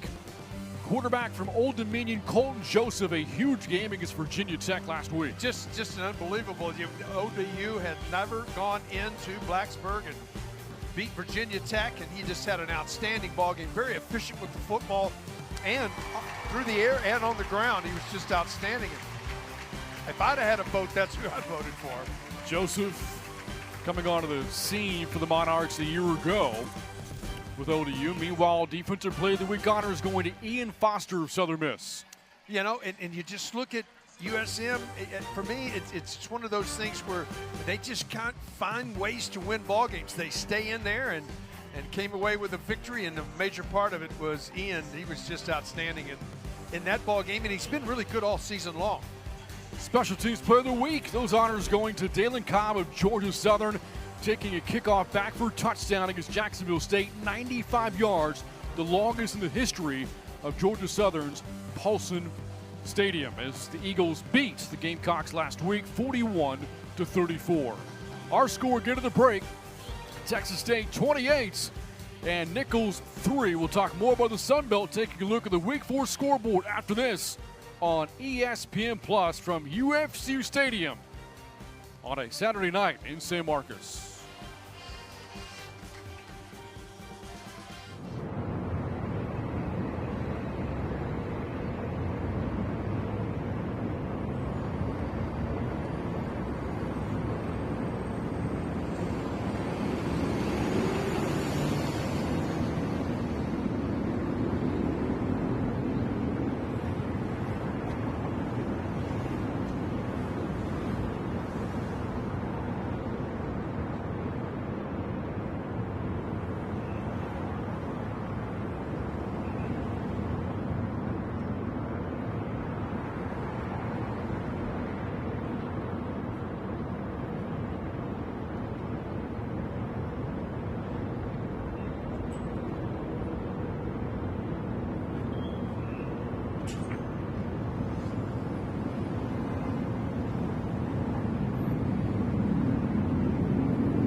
Stellar crowd on hand tonight as a part of Family Weekend here at UFC Stadium. So far, the fans pleased with the Bobcats on top. 28-3 over the Nicholls Colonels here in San Marcos. Well, again, Sun Belt Conference play for Texas State looming 2 weeks from now. Let's talk more about the Sun Belt, Keith, and looking at some of the scores in the conference this week. What stands out to you? Well, I think, first of all, earlier today I was watching the Buffalo had the lead most of that ball game against Troy, but Troy came back at the end. The one that sort of jumps off the page for me is again, James Madison goes to Liberty and comes away with a resounding victory. And James Madison, everybody said, well, we're not sure what James Madison's going to be this year. James Madison is James Madison. They're still good at playing football. Meanwhile, Eastern Michigan getting its first win of the year as they defeat Louisiana 34-31. Coastal in a conference game, leading in Mobile in the fourth quarter against the Jaguars. Georgia State playing a ranked Vanderbilt team in Nashville, all Commodores in that game. And Southern Miss coming off its impressive win over Appalachian State last week, losing to future Sun Belt member Louisiana Tech, the Bulldogs, all over the Golden Eagles, 30-10 in the third quarter. And that game from Ruston. Our score at the break, Texas State 28, Nicholls 3. First half highlights and stats coming up after this. You're watching Saturday Night College Football on ESPN+.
And welcome back to UFCU Stadium. Texas State all over the Colonels in the battle for the paddle, 28-3. Bringing you back inside the broadcast booth alongside Keith Moreland. I'm Brant Freeman. And Keith, again, you look back at the first half. Texas State offensively, defensively, dominated the first half. It all started with an opening drive of the game engineered by Brad Jackson. Yeah, Brad Jackson's been outstanding. And when the Lincoln pair, it's the same way. Both of them together, when you look at them, they were outstanding in the first half. Jackson found a way to get the ball in the end zone, and you can see right here, here's the first one. It went down, opening drive right down the field, put it in the field. Lee comes back with a really nice run, and here comes Nicholls. They get back, get into scoring opportunity, come away with a field goal, but Jackson answers it right away, and at that point it's 14-3. Texas State's defense again able to shut down Nicholls' offense in the first half, home to the Colonels to the 3 points. Kylan Edmonds also was a big part of the passing game for Texas State. And then Burgess gets into the end zone right here. Now, Burgess was injured, and then Lincoln finds his way to get into the corner. And a little nice slide in at the end. You just see Moore trying to get things done. There's a lot of things in this ballgame. Two things for me. Wanted to get turnovers. Bobcats got a turnover in the first half. Saved points. It didn't turn into points, but it saved points.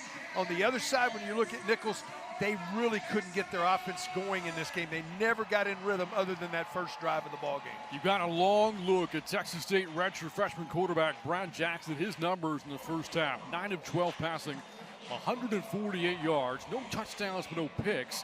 And Jackson, of course, running it into the end zone twice as well for Texas State. Bobcats 4 possessions, 4 touchdown drives in the first 2 quarters. Now the Colonels got a drive of their own late in the second quarter, deep into Bobcat territory, but on 3rd and goal from the 3 with seconds to play, Deuce Hogan throwing an interception to the end zone as Nicholls was denied points right before halftime. And with that, we'll take a look at the first half numbers between Texas State and Nicholls. And the numbers tell the story, all Bobcats in the first half. Well, you just look at it, and of that 109 yards, 60 of that came on the first possession for Nicholls. On the other side, they were very balanced, and that's exactly what G.J. Kimmey was talking about to us this week. He said, we want to move the ball and put ourselves in great position. To get 6 out of 7 on 3rd down, that's because you're winning 1st and 2nd down. And now we start the 3rd quarter. Nicholls with the football down 28-3. Team that opened up the year with an impressive win over Carter Ward had Troy on its heels in their 2nd game of the season. But it's since dropped 2 in a row as Brock reels off a big run down the sidelines. And Miguel Brock takes it up close to midfield for Nicholls. Now Brock is just, he's such an exciting player. He's strong in running in between the tackles, but he shows you his speed and his versatility getting outside right there. Really nice, well-designed play. And 25-yard gain, 20-yard gain, excuse me. His longest carry of the night. Brock has been a big play back throughout his career. 4 touchdown runs as a Colonel of 50 yards or more. Now Hogan to the air, and that pass is caught, but that's not going anywhere. Catch made by Cohen the block, but only gains about 3 to 2nd down and 7.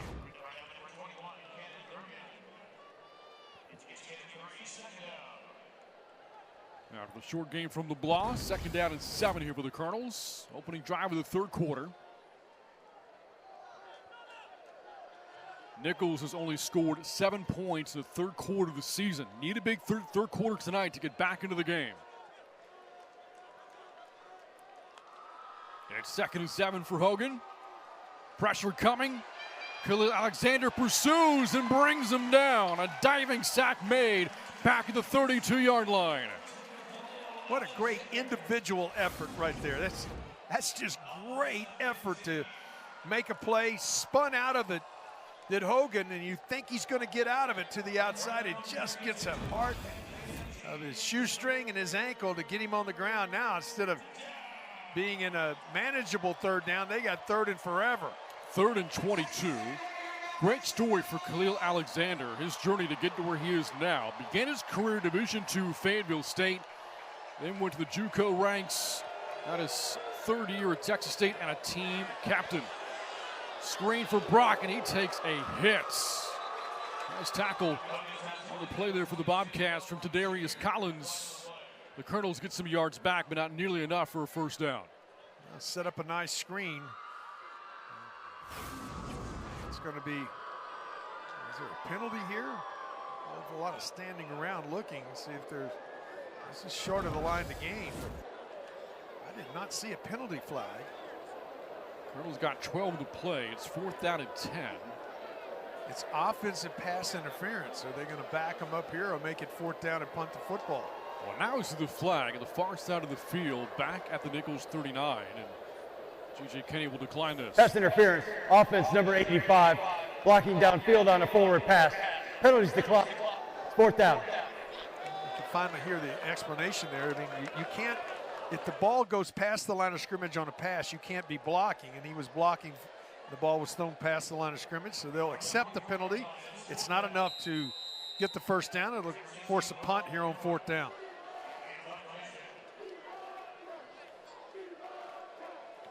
Harewood to punt from his own 30. Sparks, the fair catch and traffic is made. And Texas State will have the football when we come back. On top of the Colonels, 28-3 in their first second half possession coming up for an offense rolling tonight.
This season marks the 20th anniversary of the 2005 team at Texas State. Head coach then David Bailiff, now on the staff with G.J. Kenny.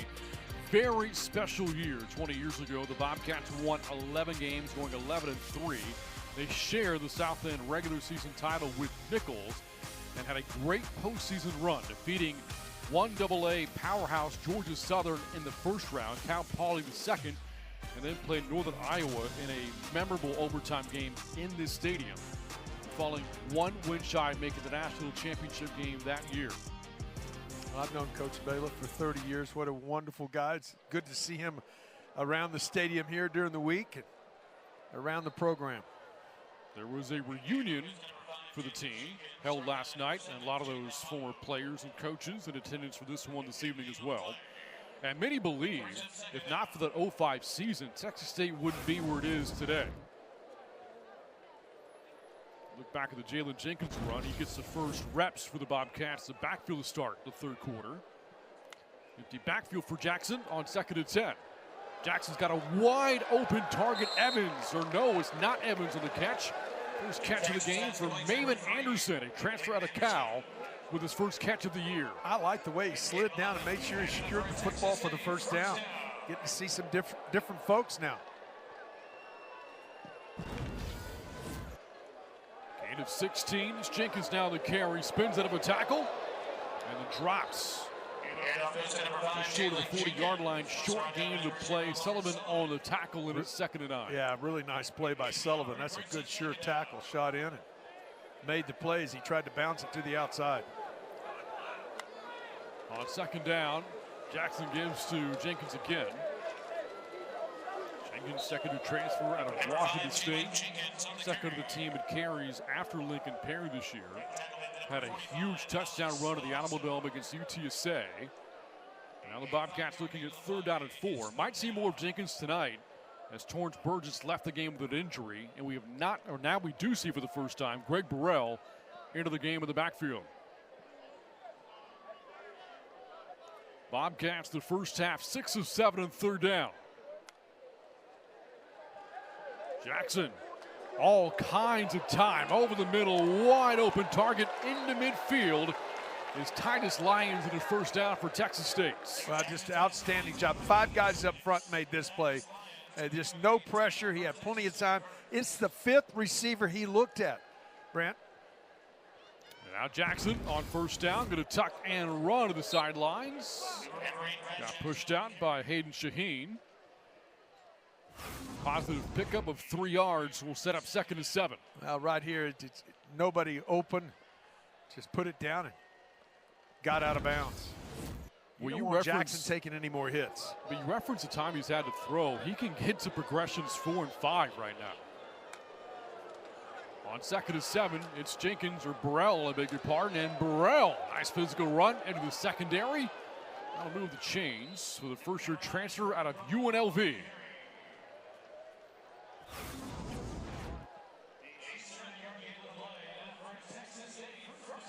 Gain of 7 for Burrell. At the start of the year, G.J. Kinney noting just how deep the running back room is. It has been throughout the first 4 games of the season. Jackson flushed out of the pocket and throws it away. Pressure from Peyton Talley, but it's 2nd and 10. But how about the discipline of the offensive line there? Brant, you could easily have a player downfield. When you see your quarterback outside the pocket, it's been 4 or 5 seconds. All the guys stay within a yard of the line of scrimmage and no penalty. Here we go, Cats!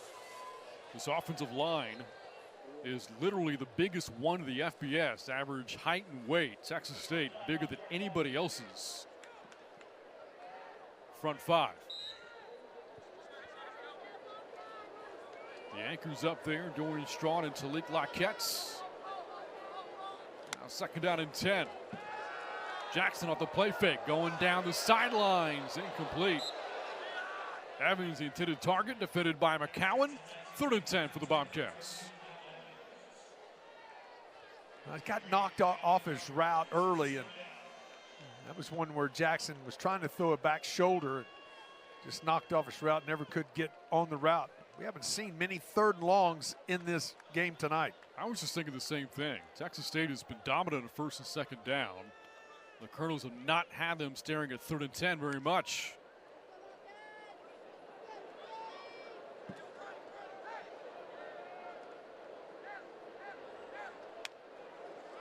On 3rd down, Jackson steps up, fires, low, incomplete for Sparks.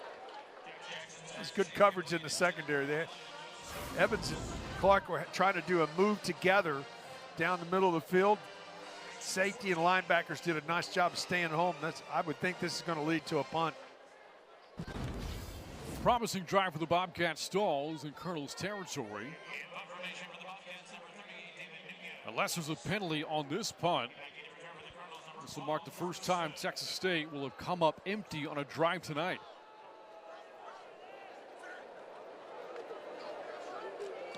Punt is away from Nunez, the fair catch. Way 4, but the ball will bounce inside the 5, all the way down to the 1-yard line. The Colonels have 99 yards in front of them, following the punt from David Nunez. 9 to go in the 3rd. All Texas State here in St. Marcus.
Sun Belt Conference, in conjunction with the College Football Playoff, is recognizing teachers via the Extra Yard for Teachers initiative throughout the football season. Extra Yard for Teachers Week provides an opportunity for conferences, universities, coaches, and student athletes to celebrate and recognize teachers while elevating the teaching profession. The Sun Belt will also promote Extra Yard for Teachers during the 2025 Sun Belt title game set for Friday, December the 5th on ESPN. Well, an excellent punt here. You get a possession. If you're Nicholls here, you think, all right, we went down, didn't score, had to punt it away, but we got to stop. But you're backed up to your own 2-yard line, so you got to get some space here, to get some room to operate with in the shadow of your own goalpost. 28-3, Texas State on top. So yeah, the first time the Colonels get a defensive stop, the offense takes over at the 1. I think this is going to be offsides. The call is here. It's always one of those, did the offensive player move once the defensive player was in the neutral zone? Get the call here. Wow. Remains first down. Well, false start doesn't do too much damage for Nicholls here.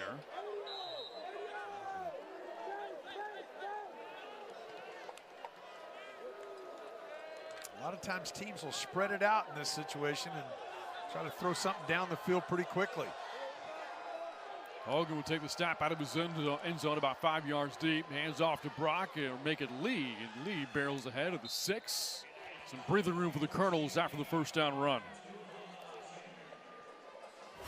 I'll tell you what, Lee has impressed me. These two running backs, both Brock and Lee, have been impressive. I mean, they are difficult to bring down. They run hard. They run with good pad level.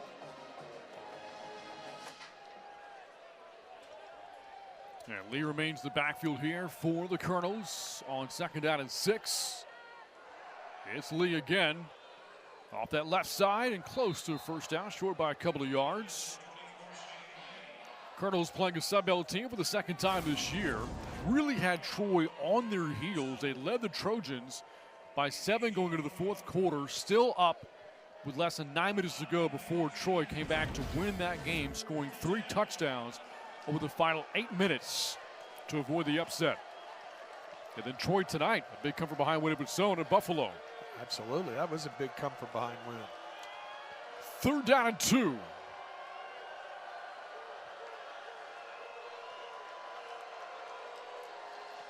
Movement up front.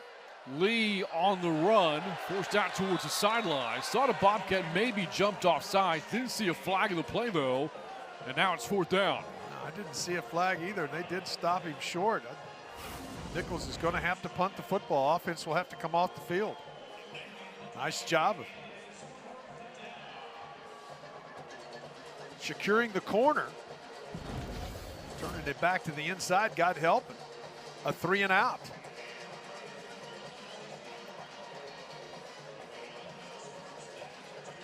Now this punt from Harewood coming from the end zone. Gets it away.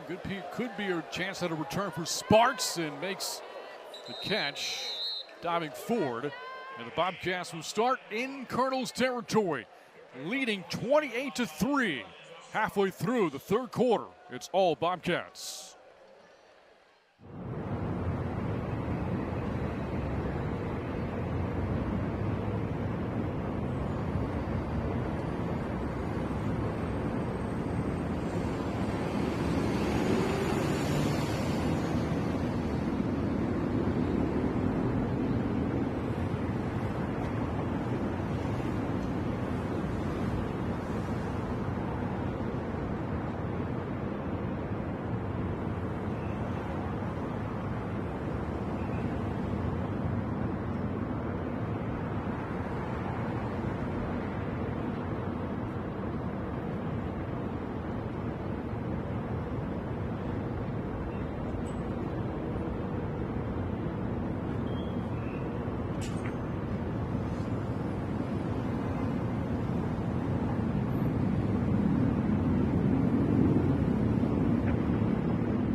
announced earlier, Thibodaux, Louisiana, Guidry Stadium, the home of the Manning Passing Academy. This past summer, Nicholls hosting the academy for a 20th straight year.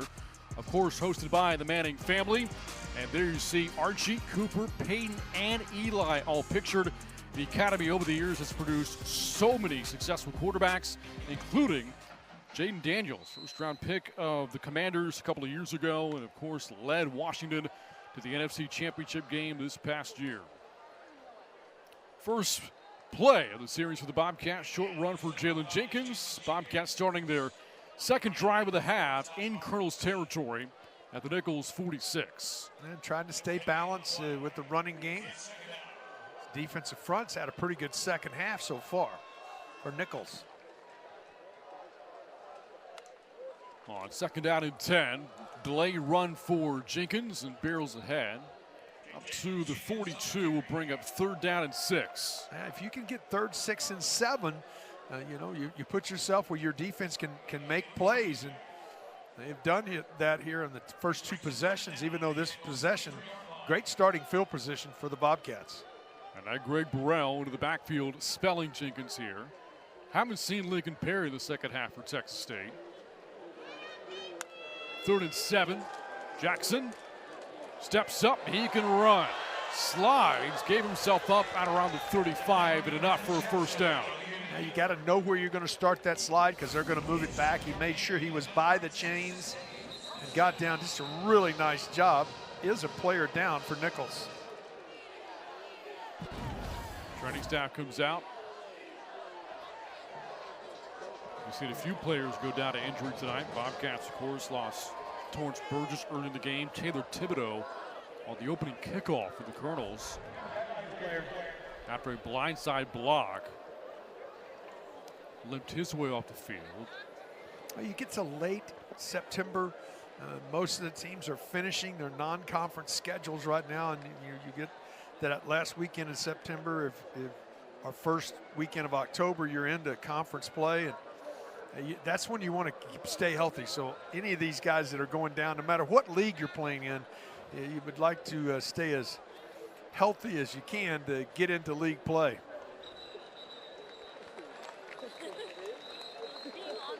Josh Johnson, sophomore out of New Orleans. Nicholls off to a good start. That's a huge win in a conference game to open the season in early August. I mean, it was 0 weekend. Week 0. Talking about Guidry Stadium, they hosted UIW in Thibodaux, winning that opener. Tonight, though, the first of 4 straight road games for Nicholls. They're not back home again until October the 25th against McNeese. Wow. First and 10. Jackson, quick throw to Sparks. The catch to the 35. He takes it inside the 30 before he is wrapped up there. Gains about 7 yards and first down. Such an easy pitch and catch. He creates so much, does Bo Sparks, once he has the ball in his hands. Team high 5 catches, over 60 yards so far for Sparks. It's been Jackson's top target all year long. Second down and 3. Jackson again to the air, steps up, heaving it deep to the end zone. When he had a receiver that broke free, it was Evans, got behind the defense, but Jackson did a little bit too much on the throw. Yeah, he just let him a little bit too much. A lot of contact when that ball was in the air. Evans didn't get a clean break. But it's a good time to go for it. I like the second and short. It's the time to get vertical. Now you go back to your normal offense here on third and short.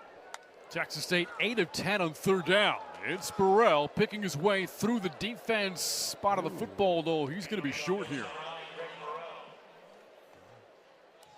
They're going to say they're moving the chains. They so are. He got to the line to gain. That's a fair spot. Favorable spot. I thought he was a favorable spot because I thought he was down short of the line to gain. Well, surprise there's not a review coming of this. Burrell had to get to the 25. I don't think the ball got there.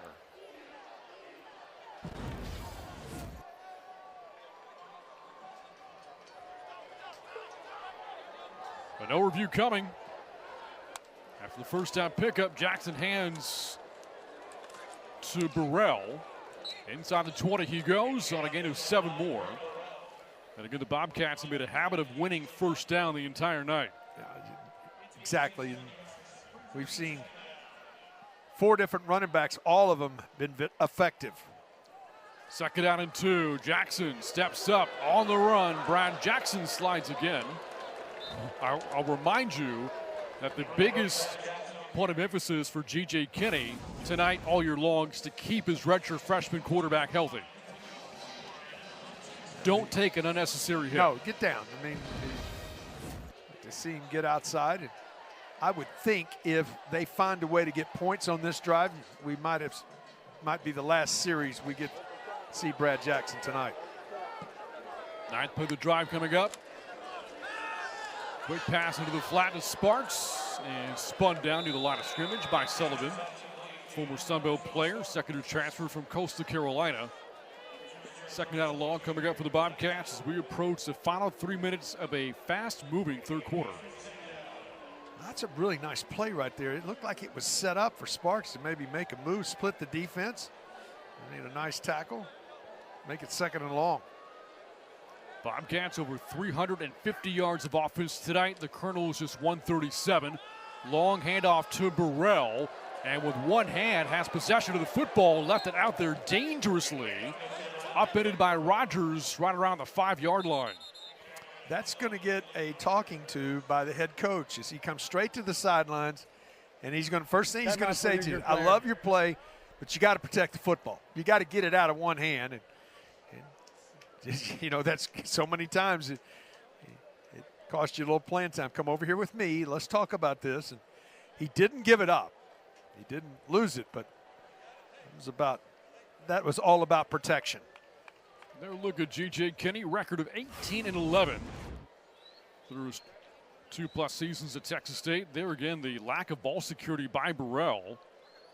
Even after first contact, you would think, then tuck it away with 2 hands. Still kept it out there with his left. Oof. Lucky to hold on to the ball. Absolutely. Now, I know he's got strong hands, but get that thing against your body. Bobcat quarterback Brad Jackson, 13 of 20 tonight, 180 yards through the air. A couple of touchdown runs as well. 366 yards of total offense right now. And how about the balance? 186 on the ground, 180 through the air. That is perfect balance. The injured player, Ty Marsh for Nicholls. Had a look at Landon Keppel, the offensive coordinator for the Bobcats, taking the place of Mac Leftwich. Now at Texas Tech, a Red Raider team playing really well. Got a big win earlier today in Salt Lake City against Utah. You go to the University of Utah and win a football game and win it decisively, they're off to a fantastic start. Yeah, Mac Leftwich having an impact in his first year in Lubbock. So another Colonel defender going down for a team that's already dealt with injuries this season. They played shorthanded and lost to West Georgia a couple of weeks ago. This is Burrell, and Burrell moving the pile to the goal line, and he's in for the touchdown. 4th different Bobcat to score tonight. That was a really good push. That's an offensive line touchdown.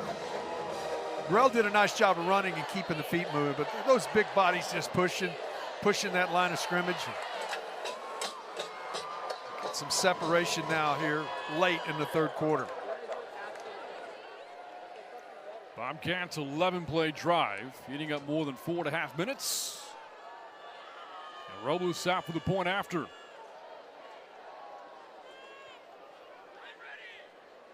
Well-balanced offense tonight. Nearly 200 yards rushing and through the air for Texas State, and 35 points on the board. Point after is good. 35-3, Texas State on top following this touchdown run from Greg Burrell. Well, he did a nice job of getting in there, but look at those big bodies. Those big guys love that at the end. Get there, just push and push and push. And they get going, they love that running game, and they feel like they're a part of it.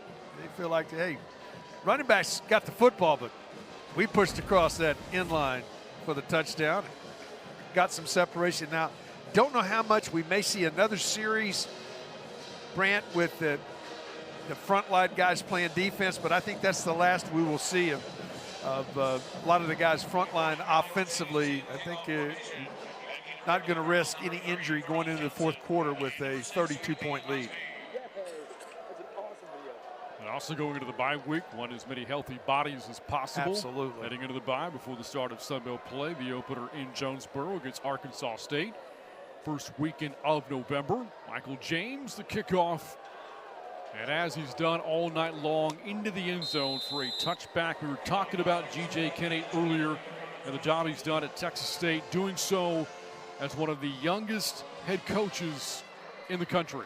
Well, there's just not many that are even close to that range. You can look at the names of coaches in the past, not just right now, but just in history, how many wins he's already got under his belt at his age. He's now in his third season, and a couple of bowl games back-to-back years. Thinking they're getting their opportunity to be 3-1 through the first quarter of the season. Fifth youngest head coach in the nation, G.J. Kennedy, just 36 years old. Got his first head coaching job at the ripe age of 33 at Carter Ward as Hogan works off the play. Fake pressure coming from Beaudoin. Swings it out to Brock. Hurdles over Nolan. And the play stopped just short of the 30-yard line after a gain of 4. Well, he's exciting with the ball in his hands, isn't he? You know, tell him what you're going to get from him. He can run over you, run through you, and then tries to go over you. As long as nobody got hurt.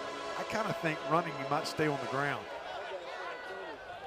Final 2 minutes of the third quarter. Nicholls scored at his opening drive of the game. No offense since then for the Colonels. A pitch to Brock, looking to turn the corner. Lost the football as he goes to the sidelines, and his third out coming up for Nicholls. He was in foul territory, so to speak. He's out of play when that ball came out, but good thing that sideline is there. And now Miguel Brock getting a breather.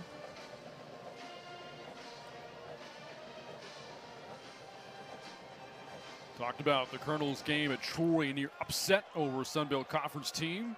Brock a couple of touchdowns against the Trojans. Earned Southland Offensive Play of the Week honors for his efforts. Getting a breather now on 3rd and 6. Lee back into the backfield.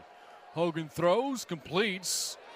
And with a tackle is made. He's going to be about a yard short. He's going to get forward progress out to the 34-yard line. So he's going to be a yard short. I would think Nicholls at this point in the game would probably go for it here on 4th down.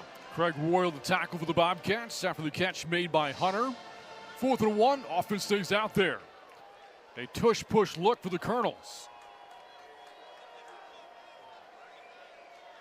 Hogan has got it to move the chains, doing his best Jalen Hurts impersonation. 1st down, Nicholls. You look at it, and he has to come off the field. His helmet came off, so he has to come off the field for at least one snap. But it is a 1st down. So wholesale changes on both sides of the ball here. And so now Ian Rodrigue comes in to spell Hogan for Lisa play. Sophomore out of Thibodaux, Louisiana. Could be the final play of the third. It's a run for Lee off the left side and stacked up after a short gain. On the tackle there for the Bobcats, Kyron Borda. Yeah, I don't see him snapping it again. And we will go to the 4th quarter. Bobcats expanding their lead in the third, getting a Greg Burrell touchdown run. One of 4 Bobcats has scored tonight, and we go to the 4th. And the battle for the paddle, the oar, all maroon and gold. 35-3 the lead for the Bobcats here at home.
game. Texas State on top of Nicholls 35-3.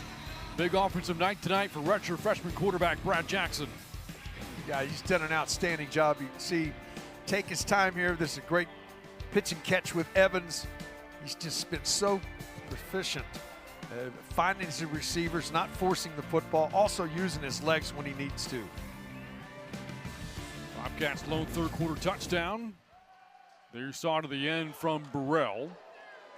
Taking a 28-3 lead to 35-3 as Lee starts the fourth quarter with a first down run on second down and 9. Nicholls with the football to start the fourth quarter. Trying to piece together a touchdown drive.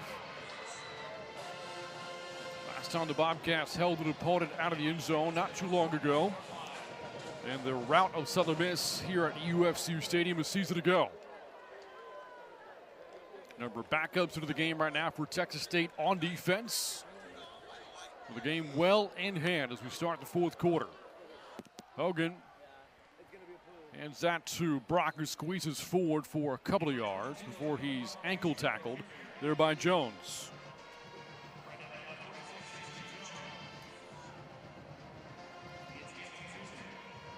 So Texas State's next game coming up October 4th at Arkansas State after the bye week. Won't be at home again until October the 11th against Troy.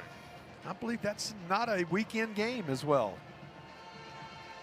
Is Troy a weekend game? Saturday game. It is a Saturday game. Bobcats only one non-Saturday game this season. Tuesday night here at UFCU Stadium against JMU. It's Lee the carry, got stood up by Dieter. Will bring up third down for Nicholls, third down and 7. Look at Brad Jackson. His night could be done. Has accounted for more than 200 yards of total offense and his 2 rushing touchdowns. And a quick look back at the camera there from Jackson. Well, the players just know the camera's there, don't they? They do.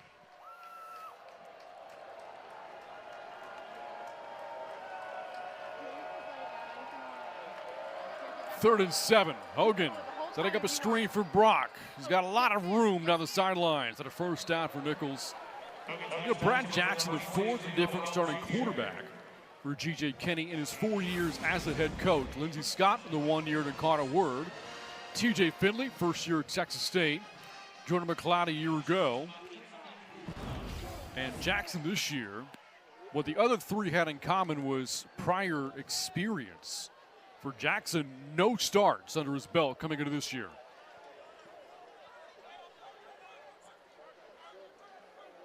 But he has not been afraid of the moment. Led this team to a gutsy win to the Animal Dome a couple of weeks ago. Jackson with some huge plays in that game as Brock is sent back for a loss. Tackle the play from Christopher Jones. And it's second and long for the Colonels. Just trying to make sometimes great running backs. They feel like they bounce out of a tackle. They're not brought down. They're going to keep grinding. Sometimes they end up going backwards, end up costing a couple of yards by breaking a tackle. If he goes down, he gets a yard on that play. Instead, he loses 3. Again, Jackson has met the moment at the Animal Dome a couple of weeks ago. Oh, he did. Crowd of more than 50,000. Loud in San Antonio. UTSA kept coming back. Texas State, though, got the go-ahead score on the touchdown pass from Jackson to Bo Sparks. Also ran for a score that night in San Antonio.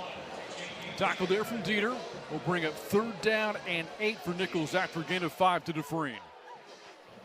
How about Hogan? He's got that right knee wrapped up. He's limping on it, but he's out there continue to try to play here.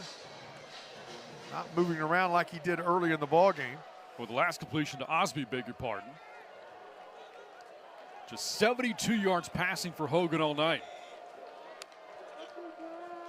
Colonels 4-12 and third down. Hogan flushed out of the pocket. Being pursued, and Hogan will take it out of bounds. And they'll mark him out well short of the first down around the 32. 4th and 8 coming up. Just the pressure, nice coverage on the back end. They were trying to double move on the outside and just stayed right with it. Nowhere to go with the football, and then the pressure got to him. 4th down opportunity here. Bobcat opponent, 6 of 12 and 4th down this season. Nicholls has to reach the Texas State 24 to keep the drive going.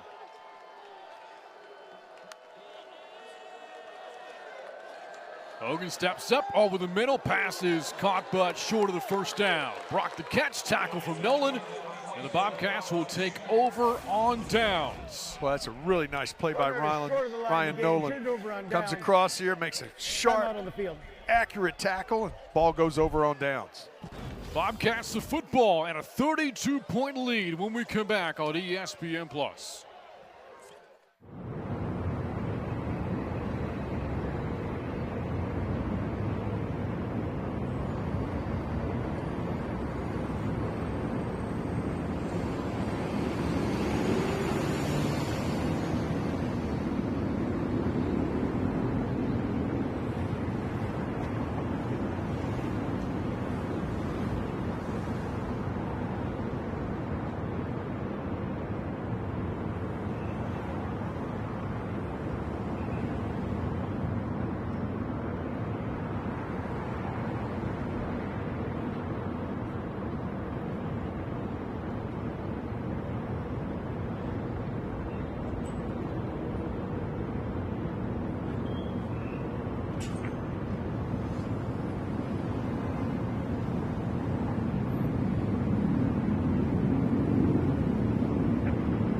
This time next year, Texas State will be in the Pac-12. We'll look at the conference and the teams that are currently in the Pac-12 and those that will be joining it along with the Bobcats on July 1st.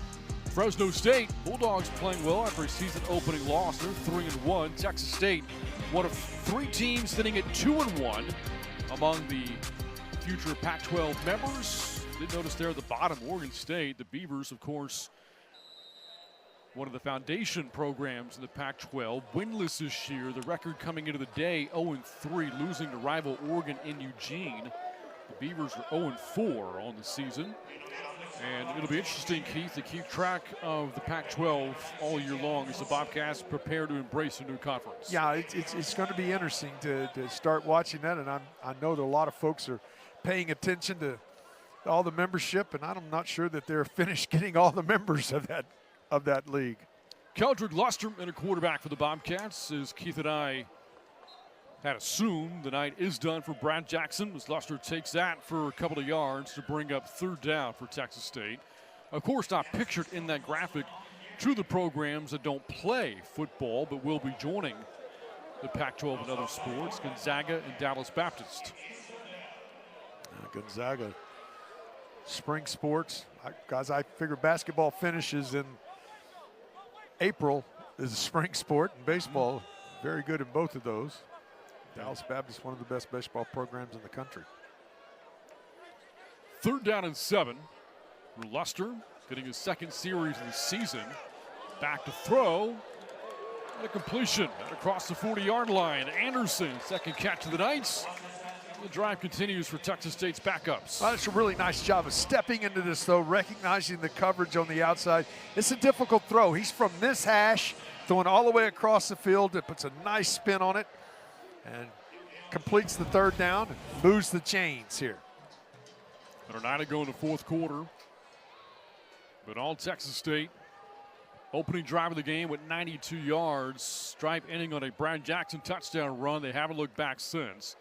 And that came after a huge kickoff return to start the night was negated due to penalty. Didn't affect his team. Offense went right down the field like clockwork. Capped off the drive with a Jackson touchdown, as Jenkins takes that for a short pickup to bring up 2nd down and 7. Well, working on a 400-yard night of total offense on 65 plays right now. It's been a near dead even split in terms of production through the air and on the ground. Luster in 2nd and 7, gives to Jenkins and spun around, right around midfield. Good open field tackle there from Elijah Sabatini. 3rd down for the Bobcats coming up with under 8 to go. Now Jenkins trying to bounce that to the outside. Good open field tackle there. Hosell changes as the packing package comes into the game with wide receivers. All the teams that left the Pac-12 was so hard to keep track of exactly where they went. But Stanford and Cal went to the ACC.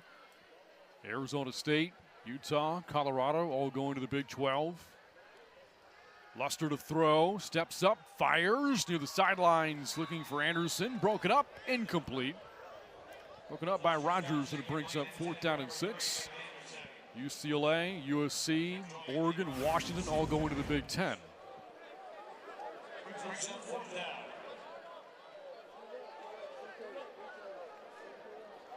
Four teams to the Big 12. And nobody would have blamed the Cougars or Beavers for leaving themselves and going somewhere else when they was down to just the 2 of them, but decided to rebuild instead. And the Pac-12 has a bright future moving forward, including the footprint here in Texas. Punt down at the 11-yard line. A little more than 7 minutes left in the battle for the paddle. That's going to stay put in San Marcos. Texas State on top of Nicholls, 35-3 in the Bobcats non-conference finale.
All the talk about Texas State's upcoming move to the Pac-12, but of course it's their final year as members of the Sun Belt Conference, and Sun Belt play is on deck for Texas State. Their next game will be the Sun Belt opener 2 weeks from now against Arkansas State. The Bobcats picked to finish second in the West behind Louisiana, but it is a Raging Cajuns team struggling right now. Louisiana losing a starting quarterback to injury for the rest of the regular season. And coming off a loss tonight in Ypsilanti against Eastern Michigan. And I have to say, you keep looking at the poll of the teams in the West, the team playing its best football right now is Texas State. I would totally agree. Now, there's a lot to be decided. We haven't started conference play, but there's a lot of games on that schedule that are really interesting when you look at them, where they're being played, and the time in the schedule that comes up. I mean, with James Madison coming here. Well, it's possible, don't want to get too far ahead of ourselves, but the way the Dukes have played in non-conference, the Bobcats have that game on that Tuesday night here in St. Marcus on October the 28th could be a potential preview for the Sun Belt Championship game. And how fitting would it be for this Bobcat program in its final year as member of the Sun Belt to play for a championship potentially before leaving for the Pac-12? Yeah, it seems to work out that way quite often. Number of the backups in for both teams. Last carry courtesy of Jonathan D'Artez for Nicholls. Their look at the paddle, and that young man can add the apostrophe 2-5 at the bottom of that. Noting the years the Bobcats have won it. Swing pass caught by D'Artez. And a first down out across the 20-yard line. They did a nice job of dropping that ball off and getting the first down and move the chains. Inside of 6 minutes to go in the fourth quarter. 35-3, Bobcats on top, led 28-3 at the break. Big second quarter. Texas State outscoring Nicholls 21-0. Deuce Hogan remains in the game at quarterback for the Colonels. The Bobcats have already pulled their starter, Brad Jackson. And the 24-year-old quarterback perhaps trying to lead a late touchdown drive for Nicholls before the night is done. Hands to D'Artez, and he takes a shot from Jameis Minus. First-year transfer from Wofford makes a play for Texas State. I'm telling you what, folks, this is a picture of what a form tackle looks like. Head up, wrap up, run through the shoulders.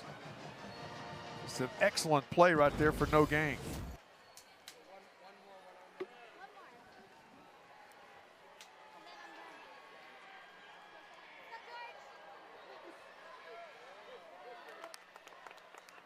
Second down and 10, and Hogan's pass over the middle caught, and a first down for the Colonels across the 35-yard line. Last pass brought in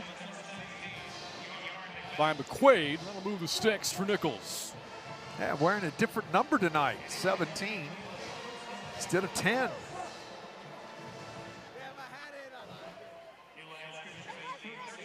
Texas State's Sun Belt games on the road. They go to Jonesboro to take on Arkansas State. Head to Huntington, West Virginia to take on Marshall. And the Bobcats' first ever game against the Thundering Herd. Also travel to Lafayette to take on the Cajuns, and Hattiesburg to face Southern Miss. Hogan harassed out of the pocket on the run. And to the sidelines he goes. With under 4 minutes to go in this one. Home games in Sun Belt play for the Bobcats against Troy, JMU, ULM, and the finale against South Alabama on the weekend of Thanksgiving.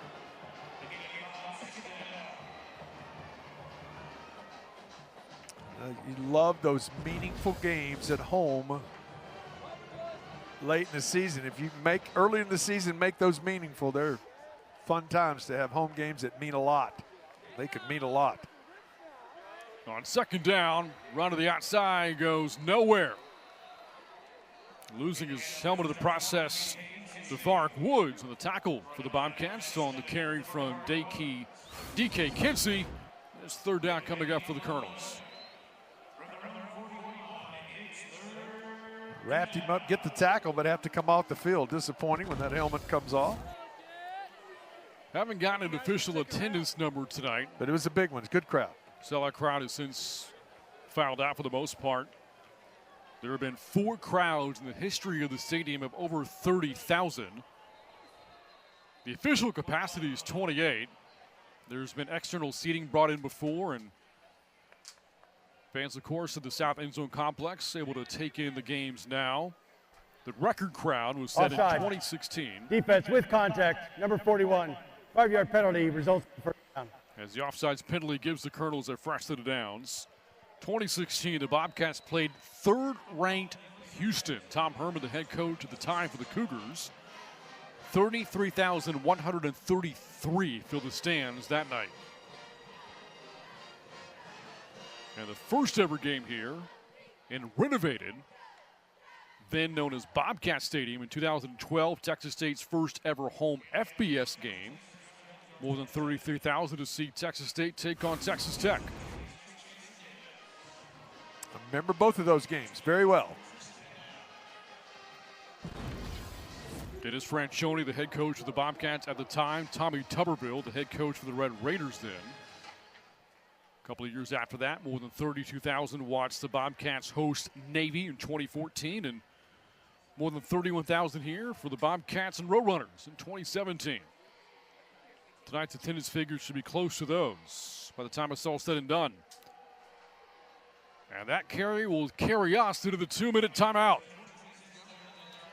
Final 2 minutes coming up from UFC Stadium. Texas State on its way to a 3-1 start. We're back after this on ESPN Plus to wrap things up in San Marcos.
Minutes here at UFC Stadium, all Texas State on top 35-3 and third out of 5. Hogan throws that one away to the sidelines.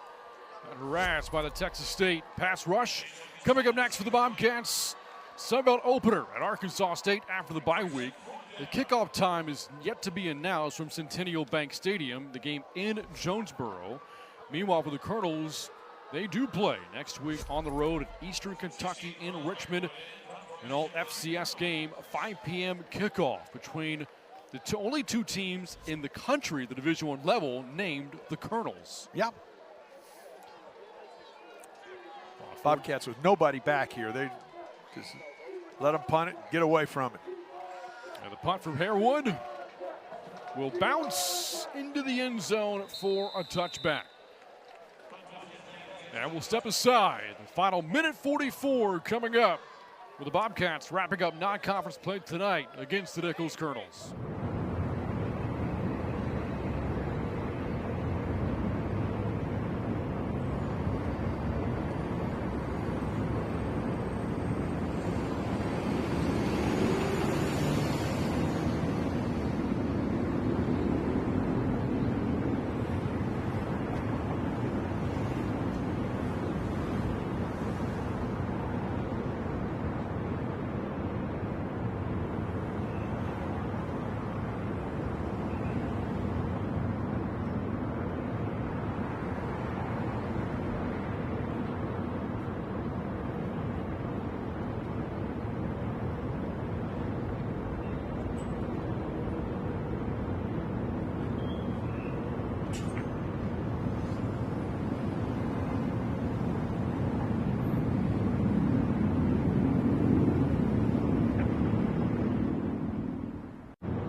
offense, defense, it's been all Texas State tonight en route to this 35-3 lead with the game winding down. Yeah, you just look at them being able to, very balanced tonight. When you look at the total yards, almost equal in the game.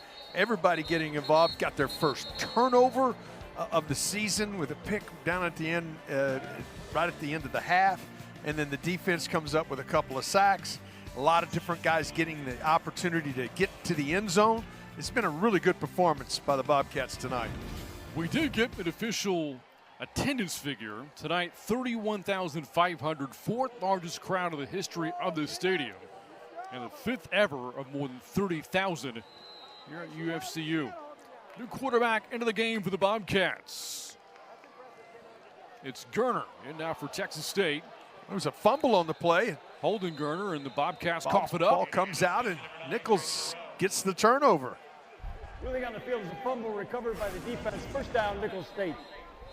It's Burrell that put it onto the injured player. turf. And he's the player down for the Bobcats. Face down right about the 30-yard line. Texas State early in the game lost towards Burgess due to injury. Now looking at Burrell.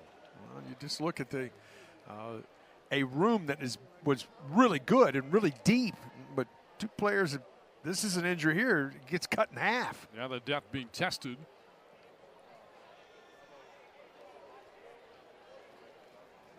And you figure the bye week will serve the Bobcats well a chance to recuperate, lick their wounds, get some guys back from injury, and get ready for the Sun Belt Conference opener. J.J. Kenney said he wanted his team to win in style tonight. 35 points offensively, maybe not the 50 he was looking for, but still a solid night for Texas State in terms of scoring. The defense holding Nicholls out of the end zone and getting a turnover, but a solid night all around. Yeah, it is a solid night defensively. Obviously, they would like to create some more turnovers than the one that they created to get some short fields, to get some quick scores. They didn't get that, but they moved the ball down the field. They over 400 yards of total offense. You just look at the scenario. It was a really nice performance. Now they want to close it out right here in the last minute and 36 seconds. On first down, Rodri got a quarterback and just avoids a sack getting rid of the football. How did that ball get back to the line of scrimmage, and it was outside? Was he outside the pocket? Now they're having the conversation right now whether this is intentional grounding or not. There is no foul for intentional grounding. There you Number go. 40 was in the area of the pass. Second down. Now they're saying there was a receiver in the area, but look at the replay there. I didn't see anybody. I didn't see a receiving area. Hey, there's a minute 31. They're ready to get. They're ready to get out and go home. Game has been decided. Second and 10. Rodrigue gonna hand it off at a huge tackle here from Tice Williams. Texas State's defense on the ball carrier, Modric Blackburn, and it's third down and 10. Get an opportunity to get out there. You want to make a name for yourself, make a tackle, and he did exactly that. Made the play. And nobody in a big hurry here. I'm sure this is four-down territories. I would think that they're going to run it twice. They may put it in the air here. Neither team stopping the clock right now, despite having all three timeouts left. Third down at 11. Rodrigue going to hand off. Blackburn, nice move across the 25 and down near the 21-yard line, short of the first down. Fourth down is short coming up for Nicholls. Not many plays left in this one tonight. No, like I said, there's four-down territories. They'll line up and run another running play, try to make this first down.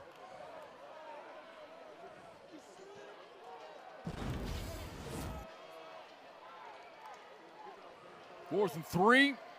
Blackburn denies. So Texas State's defense getting its second turnover on down to the game. 19 seconds to go. Should be one more play left for the Bobcats before wrapping things up and heading into the bye week. Well, you know, there's nobody more excited about this than the defensive coordinator.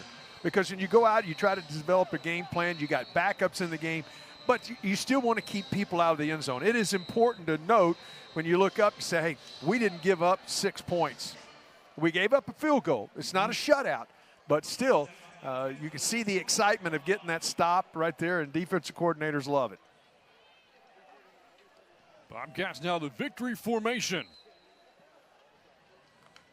And Holden Gerner down to a knee. Now that's going to do it. And the paddle will continue making its way through the San Marcos River and not in Bayou Lafourche. G.J. Kenny picks up career win number 19 at Texas State as the Bobcats hold off the Colonels and win it 35-3 heading into Sun Belt Conference play.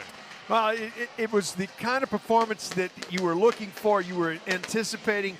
It wasn't a perfect performance. You can always work on something. On the other side, you look at Nicholls, they struggled offensively where they've been struggling, and that is third down. But the reason they struggled on third down is because they were losing first and second down and never could get short yardage. And just the difference in the game was the ability to be balanced when you look at the Bobcats. So Texas State with a win over Nicholls, improving to 3-1, and a big bounce back win as well after a tough loss last week against Arizona State. Yeah, they played well at Arizona State. You know, that was a couple plays away, but they came back home. They got their things done. Now, you're through for the first 4 ball games of the season. You got 8 ball games left in the regular season. You're 3-1 with an off week, and here it comes. Sun Belt play is coming, so that's the thing. You're prepared. Going to have a chance to get healthy. Make sure you got all your players back because there's a lot of running back situation I would be worried about right now. And for Texas State, a huge game coming up 2 weeks from now in that Sun Belt opener against Arkansas State. This is going to be the final year for Texas State into the Sun Belt Conference, and they want to go out on the right note, a team that's going to be playing for a championship, and the journey starts in 2 weeks. Yeah, they're one of the top 4 teams in the league. There's no question at this point. Now, can they go get it done? They've got a tough place to go Jonesboro, Arkansas, start out on the road, see if they can get that done. That's going to wrap up our coverage tonight here from UFC Stadium. Final score in this one, Texas State 35, Nicholls 3. For Keith Moreland, I'm Brant Freeman saying so long from San Marcos. All games airing on the ESPN networks are streaming live and archived on the ESPN app. This has been a presentation of ESPN. From UFC Stadium, good night.